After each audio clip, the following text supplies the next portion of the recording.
బల్ల నిమిత్తమైనటువంటి సందేశం కొరకు మూలవాక్యంగా యోహాను సువార్త చివరి అధ్యాయం వీళ్ళారా మొదటి వచనం మొదటి నుంచి 7 వచనాలు చదువుదాం. ఆదివారమున ఇంకను చీకటిగా ఉన్నప్పుడు మగ్దలేని మరియా పెందలకడ సమాధి వద్దకు వచ్చి సమాధి మీద ఉండిన రాయి తీయబడి ఉండుట చూచెను. గనుక ఆమె పరిగెత్తుకుని సీమోను పేతురునొద్దకు, మొదటి చరణం జరిగిన మీరు 2 చదవండి. కనుక ఆమె పరిగెత్తుకొని సీమోను పేతురునొద్దకు యేసు ప్రేమించిన మరియ యొక్క శిష్యుని ఎదుటకు వచ్చి ప్రభువును సమాధిలో నుండి ఎత్తుకొని పోయి ఆయన ఎక్కడ ఉంచిరో ఎరుగమని చెప్పాడు. కాబట్టి పేతురును ఆ శిష్యుడును బయలుదేరి సమాధి యొద్దకు వచ్చిరి.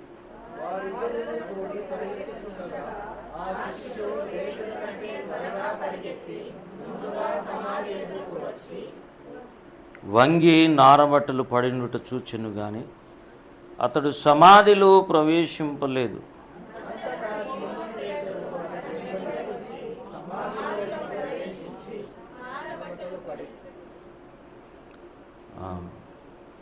నారబట్టలు పడి ఉండటయు ఆయన తల రుమాలు నారబట్టల యొద్ద ఉండక వేరుగా ఒక చోట చుట్టి పెట్టి ఉండటయు చూచెను.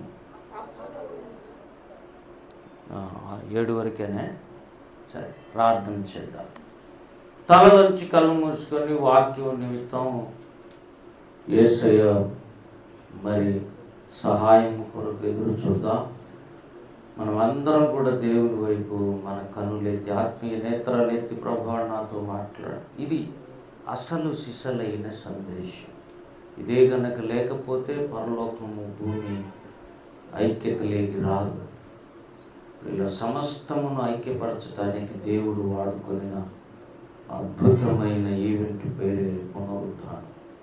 ప్రభువా మాతో మాట్లాడు, నీ సన్నిధి మాకు దయచేయండి. 2 నిమిషాలు ముందట స్తుతించి తర్వాత ప్రార్థన చేద్దాం. స్తుతించండి అందరూ. హల్లెలూయా, హల్లెలూయా, హల్లెలూయా, హల్లెలూయా, హల్లెలూయా. స్తోత్రం, స్తోత్రం, స్తోత్రం, స్తోత్రము నాయన. మహాగరుడ, మహోన్నతుడ, నీకు వందనాలు. ఇదిగో మగ్దలేని మరైతే ఇంకా తెల్లవారక ముందే పరుగులాడింది, పరిగెత్తింది, ఆశ్రయించింది, సమాధి వద్దకు పరిగెత్తింది నాయన. ఆమె హృదయ వాంఛాలి, ఆమె హృదయములో ఉన్న ఆసక్తికరమైనటువంటి కోరికది. దావీదు నిన్ను చూడాలని ఎలా తప్పికొన్నాడో అలాగ మగ్దలేని మరియ కూడా పునరుద్ధానమును విషయంలో మొట్టమొదటిగా నిన్ను వెతికిన స్త్రీగా కనపడుతుండగా నీకు వందనాలు. నన్ను మమ్మల్ని అలాగ చేయనైనా వ్యక్తిగత జీవితంలో జయం, కుటుంబ జీవితంలో జయం మాకు దయచేయండి. మాకు విరోధంగా పనిచేయి దురాత్మలను యేసు నామములో పాతాళానికి తొక్కి వేస్తున్నాం, ఒక మూలకు విసిరి వేస్తున్నాం. విశ్వాసంతో పరిశుద్ధాత్మదేవ ఆవరించండి. ప్రాంతమంతా నీది, ఈ పట్టణం నీది, అసలు భూమి దాని సంపూర్ణత నీది.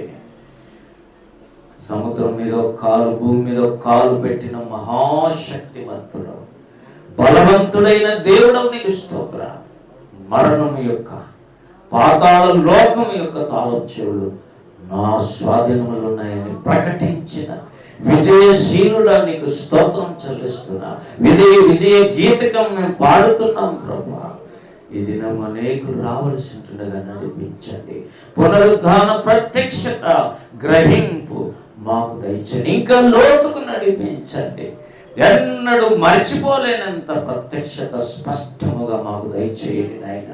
నా రక్షణ అతనికి చూపించదనని 991 కీర్తనలో చెప్పబడిన నిన్ను ఆశ్రయించిన భక్తునికి నా రక్షణ అతనికి చూపించదనని కూడా చెప్పావు. ఇంకా మేము చూడవలసినవి ఎన్నో ఉన్నాయి, మేము చూచినది అది తక్కువ ఉన్నాయి. ఓ 3 లోకాలు 3 లోకాలు, కోటాను కోట్ల ప్రపంచముల యొక్క సకల విధములైన విషయాలు గ్రహించి ప్రత్యక్షత భక్తులకు ఎలాగిచ్చావు నీ దీనదాసులకు మా కూడా దయచేయమని ప్రార్థిస్తున్నాను.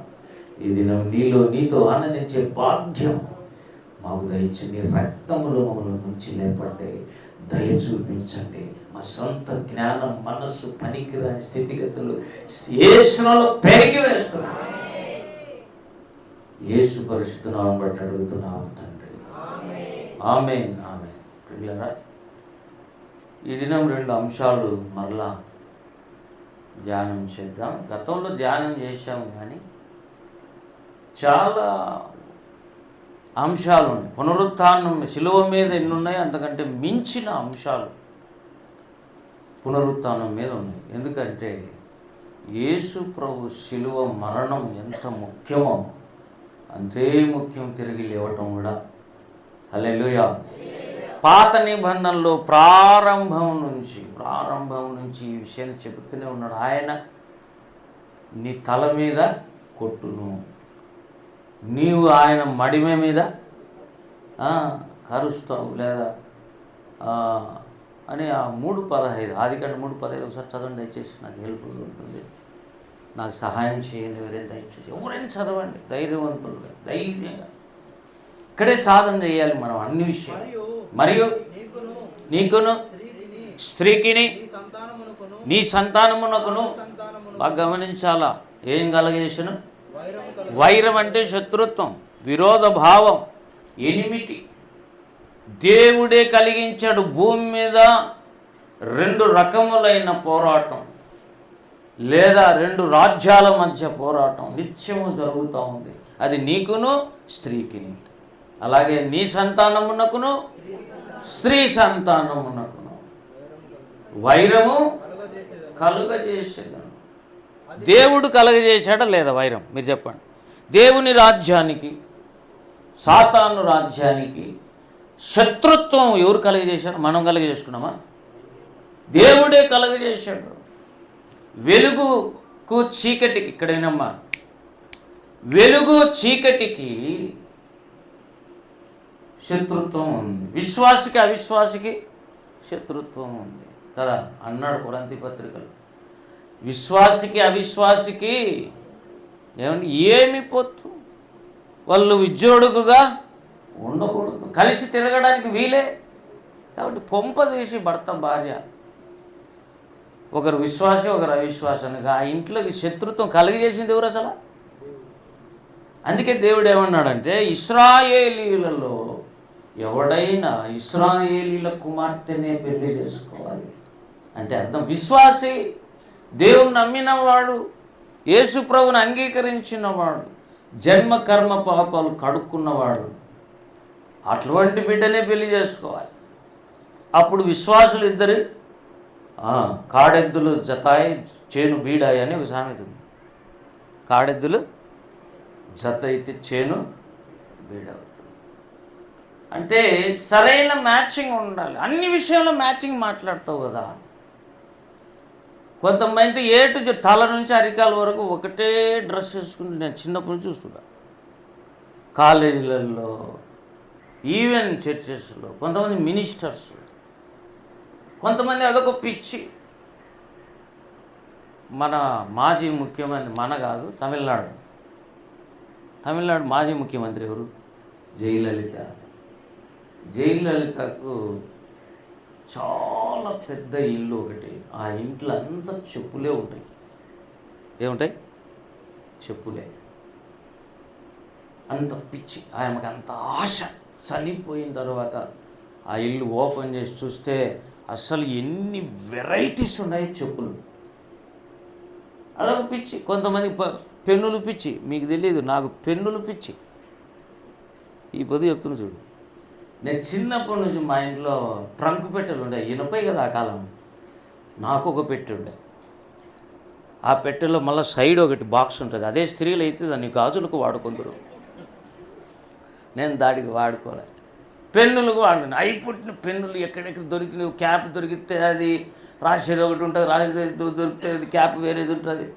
అప్పట్లో రెనాల్డ్స్ కదండి, అంతకంటే ముందు ఇంకి పెన్నులు. ఇన్ని కుప్పలు ఆడేసుకుంటాను. ఒక్కొక్క రోజు నాకు మనసు బాగుంటే అవన్నీ బయటికి తీసి దానికి నిబ్బేసి నిబ్బులో నీళ్ళప్పుడు ఇంకి వేసి రాస్తున్నాయా లేదా చూసుకుంటా అట్లా ఇప్పటికీ కూడా మా ఇంట్లో ఒక 50 పెన్నులు నీకు చూపిస్తా. అప్పుడు కాదు, అంటే ప్రజెంట్ ట్రెండ్వి ఉంటాయి ఎప్పుడు. అది ఒక పిచ్చి, ఒక్కొక్కరికి ఒక్కొక్క పిచ్చి, పుర్రెకో బుద్ధి. నేను ఒకసారి వెహికల్ తీసుకుని ఫస్ట్ 2006లో 2 వీలర్ కొందామని పోయినా. పెద్ద సంబరం. యేసు తిరిగి లేచినా అంత సంబరం లేదు మనకు. మీరు చెప్పండి, మీకు ఏది ఇష్టమో అది కనుక జరిగితే అసలు నిన్ను పట్టలేరు. కానీ యేసు తిరిగి లేచినాడంటే మాత్రం ఆయన మృతులలో ఎతుకుతున్నాం. సేమ్ శిష్యులు మగ్దలేని మరియంతో దేవదూత ఏమని తెలిసిన, సజీవుడైన వానిని మీరు ఎక్కడ ఎతుకుతున్నారు? That is your fault. మనంగా చెప్పింది ఇది ఏంజెల్ చెప్పినటువంటి మాట. దేవుని స్తోత్రం కలుగును గాక. అసలు 4 సువార్తలు చదవాలి, అప్పుడు పునరుద్ధానం బాగా అర్థమైతే. ఏమండి, 4 సాక్షులు ఎవరు? ఫస్ట్ మార్కు రాయబడింది. ఏ సువార్త రాయబడింది? మత్తయి కాదు, ఫస్ట్ మార్కు సువార్త రాయబడింది. తర్వాత ఏమండి యోహాన్, తర్వాత మత్తయి, తర్వాత లూకా వైద్యుడు చివరిగా విత్ ప్రూఫ్స్ రాశాడు. వైద్యుడు డాక్టర్ కదండి, ఎట్లయినా సైన్స్ పనిచేస్తుందా లేదా అతనికి. యేసుప్రభు చేసిన అద్భుతాలు ఒక పక్క, డాక్టర్ చేసినటువంటి జ్ఞానం. ఇదేమో సీ అండ్ బిలీవ్ అంటది, దేవుడేమో బిలీవ్ అండ్ సీ అంటాడు. విశ్వసించి చూడని దేవుడు అంటాడు, సైన్స్ ఏమో చూచి విశ్వసించు. సైన్స్ ఎప్పుడు చెప్పేది అదే. కానీ రెండింటిని కలిగి సువార్త రాసినోడేమో లూకా. చాలా అద్భుతమైన విషయాలు రాశాడు. అయితే లూకా రాశాడనే దానికి ఒక ఐడెంటిఫికేషన్ ఉంది. థియోఫిలా అని పెట్టింటాడు. ఏం పెట్టింటాడు ఆయన స్టార్టింగు? ఐడెంటిఫికేషన్కి రండి. లూకా సువార్త 1వ అధ్యాయం 1వ వచనం. ఘనత వహించిన థెయోఫిలా. అపోస్తల కార్యం 1వ అధ్యాయం 1వ వచనం చూడండి, త్వర తీయండి. ప్రియులారా, ఎంత హుషారైపోవాలంటే ఇప్పుడు యేసు ప్రభువు నిన్ను దర్శించిపోవాలి. హల్లెలూయా. అంత యాక్టివ్గా అండి. అండ్ మనం ఏం తిన్నామో మనకు తెలుసు. ఉదయం టిఫిన్ ఏం తిన్నామో మనకు తెలుసా. ఈరోజు వేడి వేడి వేడి టిఫిన్ దొరకలేదు కాబట్టి సర్దిగో తిన్నాను. అన్నుళ్ళు మాత్రం డల్గా. పైగా క్లైమేట్ ఎట్లుంది. నేను నిజంగా ప్రభువా ఆదివారం చల్లగా ఉండాలనుకునే, కానీ చల్లగా ఉంటే జనాలు రారని నాకు తెలియదు. వేడి అంటేనే వేడిలో వేడి అన్నీ జరుగుతాయి. ఈరోజు 7 మాటలు విని అలసిపోయాం. యేసు ప్రభుతో పాటు మనం కూడా పాతాళం పోయి కొద్దిగా తిరిగేసుకొని వస్తాం. 18 లేద్దామని లేయలేక ఆయనేమో లేచేసినాడు. యేసు ప్రభు 18 లేచేసినాడు చీకట్లోనే. కానీ కొంతమంది ఇంకా లేలే. ఎందుకంటే క్లైమేట్ చాలా రోజులకి ఈ క్లైమేట్ ఉంది. అసలు సమ్మర్ను మరిపించిన దినం పునరుత్థానం. హల్లెలూయా. ఒకసారి మీరు చూడండి, అట్లా బయట చూడండి, ఎంత అద్భుతమైన క్లైమేట్ ఉందో చూడండి. వేడి అనేది లేదు. ఎందుకంటే ఈరోజు చల్లటి వార్త మాదిరి కనపడుతుంది, కానీ ఇది యాక్చువల్గా బర్నింగ్ టాపిక్. ప్రపంచం అంతా ఈరోజు ధ్యానం చేస్తున్నది. ఈ ఆదివారం యేసు తిరిగి లేచాడు అంటే అర్థం ఏంటి? ఇండైరెక్ట్గా పెద్ద భార్య మంచిది అన్నట్టు. పెద్ద భార్య మంచిదంటే చిన్న భార్య మేమన్నాం ఆ మాట. ఫస్ట్ది అంటాం, అర్థం చేసుకోవాలి మీరు. పెద్ద భార్య మంచిది అంటే అర్థమైనట్టుగా యేసు తిరిగి లేచాడు అంటే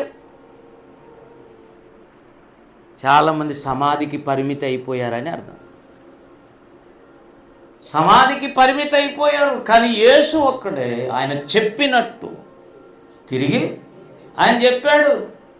ప్రాణము పెట్టుటకును, యోహాను సువార్త 10వ అధ్యాయంలో ప్రాణం తిరిగి మళ్ళా తీసుకోవడానికి నాకు అధికారం ఇవ్వబడింది. ఎవరిచ్చాడు?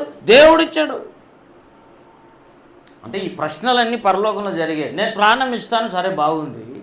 తీరా ప్రాణం పోయినాక మళ్ళీ నాకు ప్రాణం ఇట్లా. దేవుడు ఎవరు? త్రిత్వం. త్రిత్వంలో ప్రాణం ఒక భాగం కాదు. ఆత్మ, శరీరము, ప్రాణం, ఈ మూడు ఉంటే త్రిత్వం. కాబట్టి యేసు ప్రభు తిరిగి ప్రాణం పెట్టడానికి కానీ తిరిగి తన ప్రాణం తీసుకోవడానికి కానీ అర్హత పొంది అధికారం పొంది తిరిగి వచ్చాడు. హల్లెలూయా. చూడ్డానికి యేసు ప్రభు శిలువలో ఓడిపోయినట్టు కనపడ్డాడు. నేను ఇవన్నీ ఆలోచన చేశాను చిన్నప్పుడు. టెస్ట్ మ్యాచ్ క్రికెట్ జరిగేటప్పుడు హోరాహోరి పోరాటం జరుగుతుంది. కొన్ని దేశాలు ఒక పక్క, కొన్ని దేశాలు ఒక పక్క. కొన్నిసార్లు కొన్ని దేశాలు ఓడిపోతాయి. బాగా స్వింగ్లో ఉండే దేశం కూడా ఓడిపోతుంది. కానీ ఫైనల్స్ కాడికి ముందు వచ్చేది, సెమీఫైనల్స్కి వచ్చి మళ్ళీ గెలుచు. కొన్ని ఓటములు ఉన్నట్టు కనబడినా సెమీఫైనల్కి వచ్చేతలకే గెలుస్తాం. ఫైనల్కి వచ్చేతలకే హోరాహోరి పోరాటం. ఫైనల్లో గెలిస్తే గతంలో ఉండిన ఓటములు కనబడకుండా పోతాయి. దేవుని స్తోత్రం కలుగును గాక. కనుక సిలువలో యేసు ప్రభు ఓడిపోయినట్టు కనపడ్డాడు. శత్రువు గెలిచాడేమో అన్నట్టు కనపడ్డాడు. యేసు ప్రభు మరణించాడు, హేళన చేయబడ్డాడు, అందరూ అపహసించారు. అయ్యా ఏంటి ఇది లైఫ్, ఇంత ఘోరంగా చనిపోయినాడు ఈయన అని అనుకుంటున్నాం. కానీ ఆయన 3వ రోజు తిరిగి లేచాడు. ఎట్లా లేచాడు తెలుసా? మరణం పాతాళ లోకాన్ని ఆయన మెడలు వంచి, స్టీవెన్సన్ ఈ పాట రాశాడు, మరణానికే నీవు మెడలు వంచి తిరిగి లేచావు. దేవుని స్తోత్రం కలుగును. ఏంటండి, మరణం జయించి లేచిన దేవుడిని పక్కన పెట్టుకొని మనం ఎట్టున్నామంటే మొత్తం ఫెయిల్ అయిపోయిన మోకాలు పెట్టుకొని, కుటుంబాలన్నీ పాడైపోయినట్టుగా జీవితాలు పెట్టుకుని, గ్రహింపు లేక చూడలేని కన్నులు పెట్టుకొని ఉన్నాం. నిజమే. ఎందుకు తెలుసా? ఇంకా నీవు చూడలేదు కనుక వింటున్నావు. విషయం తెలుసు యేసు తిరిగి లేచాడని, కానీ అది నీకు ఇంకా గ్రహింపుకు రాలేదు. హల్లెలూయా. మనందరి పక్షంగా భారతదేశంలో 11 మంది గెలిస్తే మనం గెలిచినట్ట. 11 మంది స్పోర్ట్స్ మెన్ గెలిచినారనుకోండి, మొత్తం భారతదేశం గెలిచినట్టే కదండి. 140 కోట్ల మంది భారతీయులు, ప్రతి ఒక్కరి నోట్లో ఏమొస్తుంది? జయం, జయం, జయం, జయం, జయం, జయం. సర్వ విశ్వాని కోసం ఒకడే ఒకడు భూమి మీదకి వచ్చి యజ్ఞమై పాతాళ లోకాన్ని, మరణం యొక్క పాతాళ లోకం యొక్క తాళం చెవులు తన దగ్గర పెట్టుకొని, అంటే అర్థం ఏంటి? వాటిని ఇద్దరిని ఓడించి, వేటిని? మరణం అనేది ఒక వ్యక్తి, మరణం అనేది ఒక స్థితి. భూమి మీద మరణం అనేది ఒక స్థితి. ఒక మనిషి చచ్చిపోతే ఏమంటారు? చనిపోయినట్టు. చనిపోవటం అనేది ఒక స్థితి, కానీ పాతాళంలో మరణం అనేది ఒక స్థితి కాదు, ఒక వ్యక్తి. 49వ కీర్తనలోకి రండి. 49వ కీర్తన చదువునాయి. 14 వచ్చిన వారు పాతాళంలో మందగా కూర్చబడుదురు, మరణము వారికి కాపరి అయి. ఏమండి, ఎవరికి కాపరి అయి ఉండును? చూడండి 10వ వచనం. జ్ఞానులు చనిపోవుదురని సంగతి అతనికి కనబడకుండా జ్ఞానులు చనిపోతారు, మూర్ఖులను పశుప్రాయులు కూడా ఏకముగా. అంటే మూర్ఖులు అంటే పెద్దగా బ్రెయిన్ ఉండదని అర్థం. పశువులతో సమానంగా ఉంటారు. మూర్ఖులు, పశుప్రాయులు ఏకముగా. కిందికి 11, 14 లెక్కొద్దాం. వారు ఎవరిప్పుడు? మూర్ఖులు, పశుప్రాయులు, వారు పాతాళంలో మందగా. అక్కడేమో పైన ఏమన్నాడు? నశింతురు. నాశనము కోసమే వాళ్ళు పుట్టారు. ఎంత ఘోరం అండి. కొంతమంది పుడుతున్నారు, దేనికోసం పుడుతున్నారు? నాశనం కోసం. సామెతలు 16:4 ఎవరైనా చదవండి, తీసే. ఒకరు అది ఇవ్వండి, ఒకరు ఇది ఇవ్వండి, యాక్టివ్గా ఉండండి. హల్లెలూయా చెప్పండి స్త్రీలు. అందరం హల్లెలూయా చెప్తాం రండి. చెప్పండి సామెతలు 16:4. యెహోవా ప్రతి వస్తువును రవికుమార్ను దేవుడు ఎందుకు చేశాడు? రక్షణ పొంది దేవుని సంఘం చిన్న మందకు కాపరిగా ఉండాలి. దేవుని స్తోత్రం కలుగునుగా. నిన్నెందుకు చేశారు? నువ్వు రక్షణ పొంది దేవునికి కుటుంబంతో పాటు సాక్షిగా ఉండాలి. ప్రతి వస్తువు దాని పని నిమిత్తం చేయబడింది. నీ పని వేరు, ఈమె పని వేరు, ఆయన పని వేరు, ఆయన పని వేరు, అందరి పని ఒకటే కాదు. కొన్నిసార్లు ఆల్ రౌండర్స్ ఉంటారు. అన్ని పనులు చేయగలిగిన సామర్థ్యం ఉంటుంది కానీ అందరికీ ఉండదు. కానీ ఒకటన్నా ఏమండి స్పెషలిస్ట్గా నువ్వు ఉంటావు. తన పని విషయములో నిపుణత గలవాన్ని చూచితివా, వాడు రాజులకే స్నేహితుడవు. చదవండి, సామెతలు అద్భుతంగా ఉంటాయి. తన పనిలో నిపుణత. ఒకడు ఉంటాడు, బెసలేల్ అనేవాడు ఉన్నాడు. మోషే కాలంలో హూరు మనవడు. మోషే కాలంలో బెసలేల్ అనేవాడు ఒకడు ఉన్నాడు. ప్రత్యక్షపు గుడారములోని ఏ వస్తువు ఎలా ఉండాలనో అచ్చుగుద్దినట్టు బంగారుతో తయారు చేశాడు, రాగి వస్తువులతో తయారు చేశాడు, వెండి వస్తువులతో తయారు చేశాడు. అన్ని పనులలో నకిసి వర్క్ కలిగిన నేర్పరితనం, పరిశుద్ధాత్మ అతని మీద ఉండింది. నేను స్తోత్రం కలుగును. ఏమన్నా మీకు అట్లా చెప్తే అర్థం కాదు. ఒక్కసారి చందనకు పోదాం రండి. ఇప్పుడు బాగా అర్థమైంది. చందనాలు ఎప్పుడు కూడా చందలోనే కాదు, ఎక్కడైనా బంగారం అంగళ్ళు ఏముంటాయి, బంగారం ఉంటుంది. ఒక్కొక్కటి చూస్తే ఎలా తయారు చేసినారో అర్థం కాదు. అంత చిన్న వస్తువును ఆ డిజైనింగ్ ఎట్లా చేశారో మనకు అర్థం కాదు. బంగారు పనిలో ఒకడు ఎక్స్పర్ట్, వెండిలో ఒకడు ఎక్స్పర్ట్, తాపి మేస్త్రి పనిలో ఒకడే ఎక్స్పర్ట్. ఏమండి ఒక్కొక్కడు చెక్క పనిలో ఒకడు, ఇనుప పనిలో ఒకడు, రాగి పనిలో ఒకడు, ఎలక్ట్రికల్ వర్క్లో ఒకడు, ప్లంబర్ వర్క్లో ఒకడు, చదువుకునే విషయంలో ఒకడు, ఉద్యోగ విషయంలో ఒకడు, పొలిటికల్ విషయంలో ఒకడు. ప్రతివాడు వాణి పని నిమిత్తం దేవుడు పుట్టించాడు. కానీ నెక్స్ట్ లైన్ చదవండి.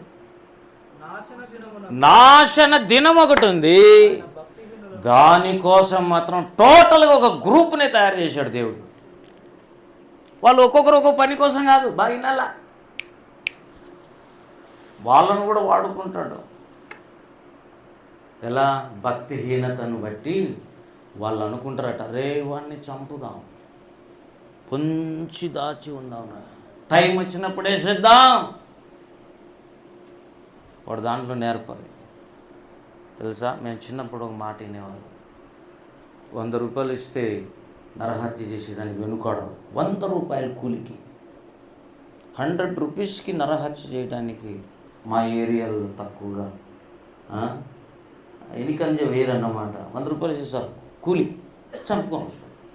అవతల కోడి నరికితే ఏం పెద్ద పాపం అండి అన్నట్టు మనుషులు నరికేస్తాం. ఒక పొట్టేలు నరికితే ఏమన్నా అదే తనకల చస్తే మనం ఏమైనా ఏడుస్తున్నాము ఓ అని అన్న కూర్చొని, అట్లే ఒక మనిషిని నరికేద్దాం. అంత క్యాజువాలిటీకి వచ్చేసింది మనిషి. ఏది ఏమైనా పిల్లరా, ఇక్కడ ఏమన్నాడు 49లో, మందగా మరణము వారికి కాపరి అయి, భూమి మీద సంఘాలకు కాపరులు కొంతమంది ఉన్నారు, పాస్టర్స్. కాపరిని ఏమంటారు ఇంగ్లీష్లో? వీడు కూడా పాస్టర్. ఎవరు? మరణం అనే వ్యక్తి కూడా పాస్టర్. వాడు ఎవరి మీద పాస్తారు? చచ్చి పాతాళం పోయిన ఆత్మల మీద, భక్తిహీనుల మీద, నాశనానికి పుట్టి పెరిగి చచ్చిన వాళ్ళ మీద కాపరి ఒకడు ఉన్నాడు. యేసుప్రభు వచ్చాడు, ఆయన పేరేమో ప్రధాన కాపరి. అంటే వీడిని కూడా ఏం చేయాలి? ఈ కాపరిని కూడా ఏం చేయాలి? ఆయన ఓడించాలి. దేవుడికి స్తోత్రం కలుగును గాక. అందుకే అన్నాడు ప్రకటన గ్రంథం 1వ అధ్యాయంలో, ఇదిగో మృతుడనయ్యాను ఒక పని మీద, యుగ యుగములు సజీవుడనై ఉన్నాను. మరణము యొక్కయు పాతాళ లోకము యొక్కయు అంటే మరణానికి లాక్ ఉంది, కీస్ ఉన్నాయి. పాతాళ లోకానికి కూడా తలుపులు ఉన్నాయి, లాక్ ఉంది, కీస్ ఉన్నాయి. ప్రతీ దానికి బాగినండి తలుపులు ఉంటాయి, కీస్ ఉంటాయి. అట్లే ఆ లాక్ ఉంటుంది, లాక్ తీయడానికి కానీ వేయడానికి కానీ ఏముంటాయి, కీస్ ఉంటాయి. ఇప్పుడు మరణం అనేది యేసుప్రభు లాక్ చేశాడు అనుకోండి. బావినండి, మీకు ఒక విషయం చెప్తున్నా, చాలా మందికి దిక్కుదిలికి ప్రశ్నలు వేస్తుంటారు. ఎందుకు సార్ ఇంతమంది చనిపోతున్నారు, దేవునికి తెలీదా? యేసుప్రభు లాక్ వేస్తే మరణానికి ఏం పడినట్టు, లాక్ పడినట్టు. ఇక్కడ ఎవడు చనిపోవడానికి వీలు లేదు. అంటే దేవుడు లాక్ తీస్తే తప్ప ఎవడు చనిపోవడానికి వీలు లేదు. నేను స్తోత్రం కలుగుతున్నా. ఇప్పుడు మొన్న ఒక భక్తుడు చనిపోయాడు, దేవుడైతే పర్మిషన్ ఇచ్చాడు. 2000 కోట్లకు అధిపతి మొన్న చనిపోయిన వ్యక్తి, CEO. ఎంతోమందికి నెల వచ్చే తల్లికి లక్షల శాలరీ పంచేవాడు. ఒకప్పుడు డబ్బులు లేవు, మధ్యప్రదేశ్లో సేవ చేశాడు. తర్వాత ఏం బిజినెస్ చేశాడో తెలియదు, ఉన్నత శిఖరాలు ఎక్కాడు. అయినా యేసు ప్రభువు గురించిన రక్షణ, అభిషేకం ఉంది, పరిశుద్ధాత్మ నడిపింపు ఉంది. రాత్రి కళ్ళు మూసుకుంటే దర్శనం వస్తుంది. అదే ప్రకారంగా బస్సు ఎక్కిపోతే ఇల్లు మొత్తం రూమ్ గేమ్ అంతా ఎట్లా దేవుడు చూపించాడో అలా ఉంటుంది. అటువంటి వ్యక్తి నిన్ననే కడపలో జరిగింది. అతని జ్ఞాపకార్థ దినం కడపలో జరిగింది. మా వాళ్ళందరూ, మా అక్క, మా అన్న, మా తమ్ముడు అందరూ పోయినారు కడపలో. ఆయన ఉన్నాడు, అందరూ ఉన్నారు. AR స్టీవెన్సన్ కూడా దానికి హెడ్. మీటింగ్కి జరుగుతుంది, ప్రతి చోట జరుగుతూ వస్తుంది. కానీ ఒక మాట, ఆ మరణం ఎలా వచ్చింది? యేసయ్య పర్మిషన్ ఇవ్వకుండా. నో డౌట్ యేసయ్య పర్మిషన్ ఇచ్చాడు. దేవుని అతనికి ఇంకా లైఫ్ ఉంది, వైఫ్ ఉంది, ఇంకా డాక్టర్ ఉంది, ఎంతో ఉద్యోగము, ఇంకా భవిష్యత్తు ఉంది. కానీ అర్థాంతరంగా ఒకరోజు చనిపోవాలని దేవుడు పర్మిషన్ ఇచ్చాడు. దాని పేరు హతసాక్షి. వీళ్ళంతా ఇప్పుడు ఆ వ్యక్తి ప్రవీణ్ చనిపోయి ఉంటే నేరుగా ఎక్కడికి వెళ్తాడు మీకు తెలియదు. నేరుగా పరలోకంలో బలిపీఠంకి వెళ్ళిపోరు. వేరే ప్లేస్కి పోరు, అందరూ ఒకే ప్లేస్ పోరు. అబ్రహాం ఎక్కడ పోయినాడు చనిపోతే? పరదేశం పోయాడు. దొంగ యేసుక్రీస్తు ప్రభు ఎక్కడ పోయినారు? నేడు నీవు నాతో కూడా పరదేశంలో ఉందని పరదేశం పోయినారు. కానీ హతసాక్షులు ఎక్కడికి పోతారు?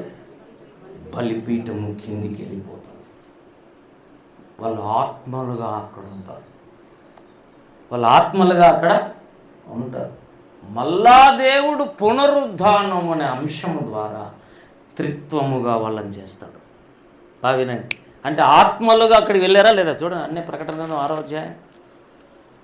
అధ్యాయం 9వ వచనం. ఆయన 5వ ముద్ర విప్పినప్పుడు దేవుణ్ణి అసలు ఎందుకు చనిపోతారో చెప్తున్నాడు దేవుడు. ఎందుకు హతసాక్షులు అవుతారు? దేవుని వాక్యం నిమిత్తమును, రెండవది తామిచ్చిన సాక్ష్యం నిమిత్తం, అంటే సువార్త నిమిత్తమును, ఇంకా వధించబడిన వారి, అంటే వాళ్ళ ప్రాణాలు ఎక్కడ, వాళ్ళ శరీరాలు ఎక్కడ, వాళ్ళ ఆత్మల గురించే మాట్లాడుతున్నాడు దేవుడు. కొంతకాలం వరకు దేవుడు మౌనంగా ఉంటాడు. ఒక టైం వచ్చినప్పుడు మొదటి పునరుద్ధానం జరుగుతుంది. ఆ మొదటి పునరుద్ధానంలో ఈ భక్తులు కూడా ఆత్మ, శరీరం, త్రిత్వము వాళ్ళ లోపలికి వచ్చేస్తుంది. దాన్ని దేవుని స్వరూపం అంటాం. ఏం స్వరూపం అంటాం? ఆదికాండం 1వ అధ్యాయం ప్రకారంగా దేవుడు తన స్వరూపం, త్రిత్వం ఎలాగనో మనిషిని కూడా త్రిత్వం ఎలాగా పోగొట్టుకున్నారు, వాళ్ళకి మళ్ళీ త్రిత్వం ఇస్తాడు. త్రిత్వం ఇచ్చిన తర్వాత మాత్రమే వాళ్ళను తన సింహాసనం పక్కన కూర్చోబెట్టుకుంటాడు. బాగా వినాలి పాయింట్, మీకు మిస్ చేయడానికే ఒకటి ఏదో శబ్దం ఇచ్చింది. మనం ఇంత మొత్తుకున్నా కూడా దీని మీద కాదు మైండ్, పనికిరాని విషయాలకు మాత్రం ఏం చెప్పాను నేను? చెప్పండి, ఎవరైనా చెప్పండి. విన్నోళ్ళు, కరెక్ట్గా విన్నోళ్ళు ఎవరైనా చెప్పండి. వాళ్ళకి ఇప్పుడే ఏదో అయిన ప్రైజు నేను ప్రకటించాలని అనుకోవటం లేదు. కానీ ఇద్దరికి ప్రైజ్ మాత్రం ఇవ్వాలనుకుంటున్నాను.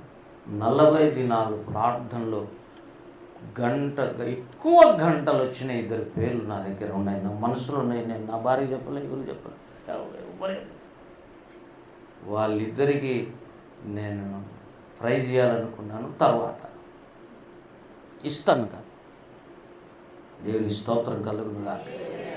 40 గంటల ప్రార్థనలు, ఎక్కువ గంటలు దేవుని సన్నిధికి అన్నీ వదిలేసి వచ్చారు. అందుకే స్థాయి భేదాలు ఉంటాయి. First rank, second rank, third rank. ఏ ర్యాంకు లేని వాళ్ళు కూడా ఉంటారు. పాస్ అయిన వాళ్ళు, ఒట్టి పాస్ అయిన వాళ్ళు. మేము చిన్నప్పుడు 10th క్లాస్ పరీక్ష రాస్తే ఎక్కువ శాతం ఫెయిల్. పేపర్ చూస్తే ఈనాడు పేపరు, అప్పుడు ఉండేది వార్త, ఉదయం, సాక్షి లేదు, మొన్న వచ్చింది సాక్షి. ఈనాడు, ఉదయం, వార్త, ఆంధ్రజ్యోతి, పాతవి అన్నమాట ఆ పేపర్. ఆ పేర్లో 10th క్లాస్ రిజల్ట్స్ వచ్చినాయి. 12 వెంటనే పేపర్ తీసుకొని ఎవరి ఒక పేపర్ వస్తే దాన్ని చీల్చి, ఎందుకంటే రిజల్ట్స్ ఉంటాయి దాంట్లో, నాది నా నెంబర్ చూడండి. ఇప్పుడు మాదిరి అవలీలుగా రావలే. అప్పుడు పాస్ కావటమే గగనం, చాలా కష్టం. అప్పుడు ఎక్స్పెక్ట్ చేసే ప్రతి ఒక్కడు ఏమడుగుతారు, నేను పాస్ అయినా లేదో చూడండి అంటారు. ఇప్పుడు అట్లా అడగరు ఎవరు. డైరెక్ట్గా నా ర్యాంక్ ఎంతనో చూడండి, నా పర్సంటేజ్ ఎంతనో చూడండి. ప్రతి ఒక్కరికి 900 దాటింటాయి. అప్పుడు నేను 10th క్లాసులో ఎంత వచ్చింది, 371, 370 ఎన్నో వచ్చినాయి, 377 సంథింగ్, 600కి. అంటే దాదాపు బయట వేసినట్లేదు. అంతే. సెకండ్ క్లాస్ ఏమో పాస్ అయ్యింది. నా రూములో ఒక్కడు పాస్ కాలేదు. కాబట్టి అతిశయించినాను. దేవానికి స్తోత్ర. రూమ్లో ఒక్కడు పాస్ కాలేదు. కోడూరులో ఉన్నాను నేను, రైల్వే కోడూరులో. సెలవులకు పోతాం కదా, 10th క్లాస్ పరీక్షలు రాస్తాను, ఎక్కడికి పోయి పరిగెత్తాం కదా ఎక్కడికి ఒకసారి. అట్లా పోయాడంటే మా మామ తీసుకుని వచ్చి, నువ్వు పాస్ అయినవారు, 2nd క్లాస్లో పాస్, మామూలు విషయం కాదు ఇది, అందరు టీ తాగండి అని మొత్తం ఆగిస్తున్నాడు మా మామ, మేనమామ అందరికీ. అప్పుడు రైల్వే కోడూరులో ఉన్న నా బాగా మెత్తకి ఏం మర్చిపోయి నేను ఏమని చూస్తే ఈ పక్క నెంబర్లు లేవు, ఈ పక్క నెంబర్లు లేవు. దాదాపు రూమ్లో 1-2 పాస్ అయినట్టుంది. ఇప్పుడు వర్ష పెట్టి ఉంటాయి అంతే. ఎందుకంటే రోజు పరీక్ష. అప్పుడు సంవత్సరానికి ఒకసారి పరీక్ష పోయి రాస్తుంటుంది. ఇప్పుడు అట్లా కాదు, రోజు యూనిట్ టెస్ట్ అంటాడు, రోజు మిడ్ అంటాడు, మళ్ళీ మధ్యలో ఎగ్జామ్స్, క్వార్టర్లీ, హాఫర్లీ, ఏదైనా పరీక్షలు ఇవిటి. ఇప్పుడు చూస్తే చూసిన 900 పైన మార్కులు. అవునా అనేదిలే, మాకన్నారు అట్లా. 2nd క్లాసా అమ్మ. అప్పుడు తమాషా కాదు, మీసాలు ఇంకా రాలే, మెలేద్దామంటే. అట్లే ఇంటర్మీడియట్ 671 వచ్చినాయి, ఫస్ట్ క్లాస్ మార్క్స్ వచ్చాయి. గొప్ప సంగతి. ఆ కాలంలో అయ్యే పెద్ద గొప్ప. ఎందుకు చెప్తున్నామంటే కాలం మారింది, చాలా మారింది. కాలం మారింది అన్నాలో మనుషులే మారిపోయినారు అన్నారో తెలియటం లే. కాలాన్ని బట్టి మనుషులు మారిపోతున్నారు. మా చిన్న పిల్లలు, మేము చిన్నప్పుడు కరెంటు చూడలే, తెలుసా మీకు? ఆ పోల్ వేయించుకోవాలంటే మా నాయన ఎన్నో రోజులు దానికి అప్లై చేసి తీసుకుని వచ్చి పోలు మా ఇంటి దగ్గర పడి, ఇంట్లోకి ఎర్ర బల్బు 40-60 క్యాండిల్స్ ఇది లోపలికి వచ్చి బల్బు పడే తల్లికే క్రిస్మస్. ఇప్పుడు స్టార్టింగ్ సెల్ ఫోన్లతో ఆడుకుంటున్నారు పిల్లలు. దట్ మీన్స్ త్వరగా పాడైపోయే కాలం. అప్పుడు స్లోగా పాడైపోతుంది. ఇప్పుడు ఎట్లా పాడైపోయినా బాగు చేసే పునరుద్ధారణకు ఆయన అయితే ఉన్నాడు. హల్లెలూయా. ఎంత పాడైపోయింది, మగ్ధలేని మరియ కంటే ఎవడు పాడుగా. ఎన్ని దయాలు ఉన్నాయి ఆమెకు? 7 దయాలు. ఎన్ని దయాలు? 7 దయ్యాలు పట్టిన మగ్ధలేని మరియను యేసు ప్రభు విడుదలకాయి ఏ పొద్దు అయితే 7 దయ్యాలు బయటికి పోయి దేవుని ఆత్మ లోపలికి వచ్చిందో ఇక యేసును ప్రేమించటం స్టార్ట్ చేసింది. ఇక వేరే పాపాల మీద ప్రేమ లేదు, వ్యభిచారంలో పెద్ద దాని మీద ఇంట్రెస్ట్ లేదు, అన్ని పాపాల మీద అసహ్యత పుట్టించింది. ఎందుకంటే ఇక్కడ పరిశుద్ధుడు లోపలికి వచ్చాడు. నీకు పరిశుభ్రత శుభ్రత అని అలవాటైందంటే ఇల్లు రోతగంటే తట్టుకోలేవు నువ్వు. ఎంత చిన్న ఇండ్లైనా నీట్గా పెట్టుకుంటావు. కొంతమంది ఎంత పెద్ద ఇండ్లైనా దిబ్బ కోడి సిదిగినట్టు ఉంటుంది. ప్రాముఖ్యంగా పెళ్ళిళ్ళలో చూడాలి అని ఇది చాడా రూమ్ అంతా భయంకరంగా ఉంటుంది. కానీ యేసు ప్రభు పరిశుద్ధుడు అంటే అర్థం పరిశుభ్రత కూడా. హల్లెలూయా. రాత్రి 7 నుంచి తెల్లవారి అంటే మధ్యలో పండుకొని నిద్రపోయినారులే. మన ఓవిలేసు రామచంద్ర మొత్తం ప్యాన్ నీళ్ళు చెప్పకూడదు కానీ చెప్తుండ సిగ్గు రావాలని, తెలివి రావాలని చెప్తున్నాను నేను. మొత్తం ఊడ్చి తుడిచి అన్ని పరిచి ఇంకా మన వాళ్ళు రాత్రి కొంతమంది వచ్చి చేశారు పోయినారు. మళ్ళీ వాళ్ళు ఈయన పండుకొని 4 గంటలకు మళ్ళీ నీళ్ళు వేసుకొని మళ్ళీ అన్ని చెట్లకు బట్టి కడిగి తుడిచి ఇల్లు అంతా కడిగి ఆపక కడిగి సందులు కడిగి బయట నిన్న రాత్రి ప్యాన్ నీళ్ళు చల్లి నువ్వు నేరుగా వచ్చి కూర్చుంటున్నావు. నువ్వు చేయవా పని? ఏమన్నా సంఘంలో నువ్వేమైనా ఎల్డరా? సంఘానికి కాపరి ఉన్నట్టుగా పాతాళంలో మరణం అనేవాడు ఒక కాపరి ఉన్నాడు. వాడు నిన్ను దేవుని దగ్గరికి పోనిచ్చేది ఉండదు కాదు పెట్టే. దాని పేరు నాశన కూపం. దాని పేరు ఏం పేరు? ఆ నుంచి బయటికి రాలేవు. అసలు యేసుప్రభు భూమి మీద శిలువలో చేసిన యజ్ఞం శరీర సంబంధంగా ఎలాగైతే ఆయన భయంకరంగా హింసించబడ్డాడో మెంటల్గా హింసించబడిన స్థలం పాతాళం. చనిపోతాను ఆయన ఎక్కడికి పోయాడు? పాతాళంలో ఒక పక్క ఉన్న పరదేశంలోకి వెళ్ళిపోయాడు. అందుకే ఎఫెసీ పత్రికలో మాట చెప్పాడు, ఆయన భూమి క్రింది భాగములకు దిగెను. రండి త్వరగా ముగిస్తాను నేను. ఎఫెసీ పత్రిక 4వ అధ్యాయం చదవండి ఎవరైనా. ఆయన ఆరోహణమైనప్పుడు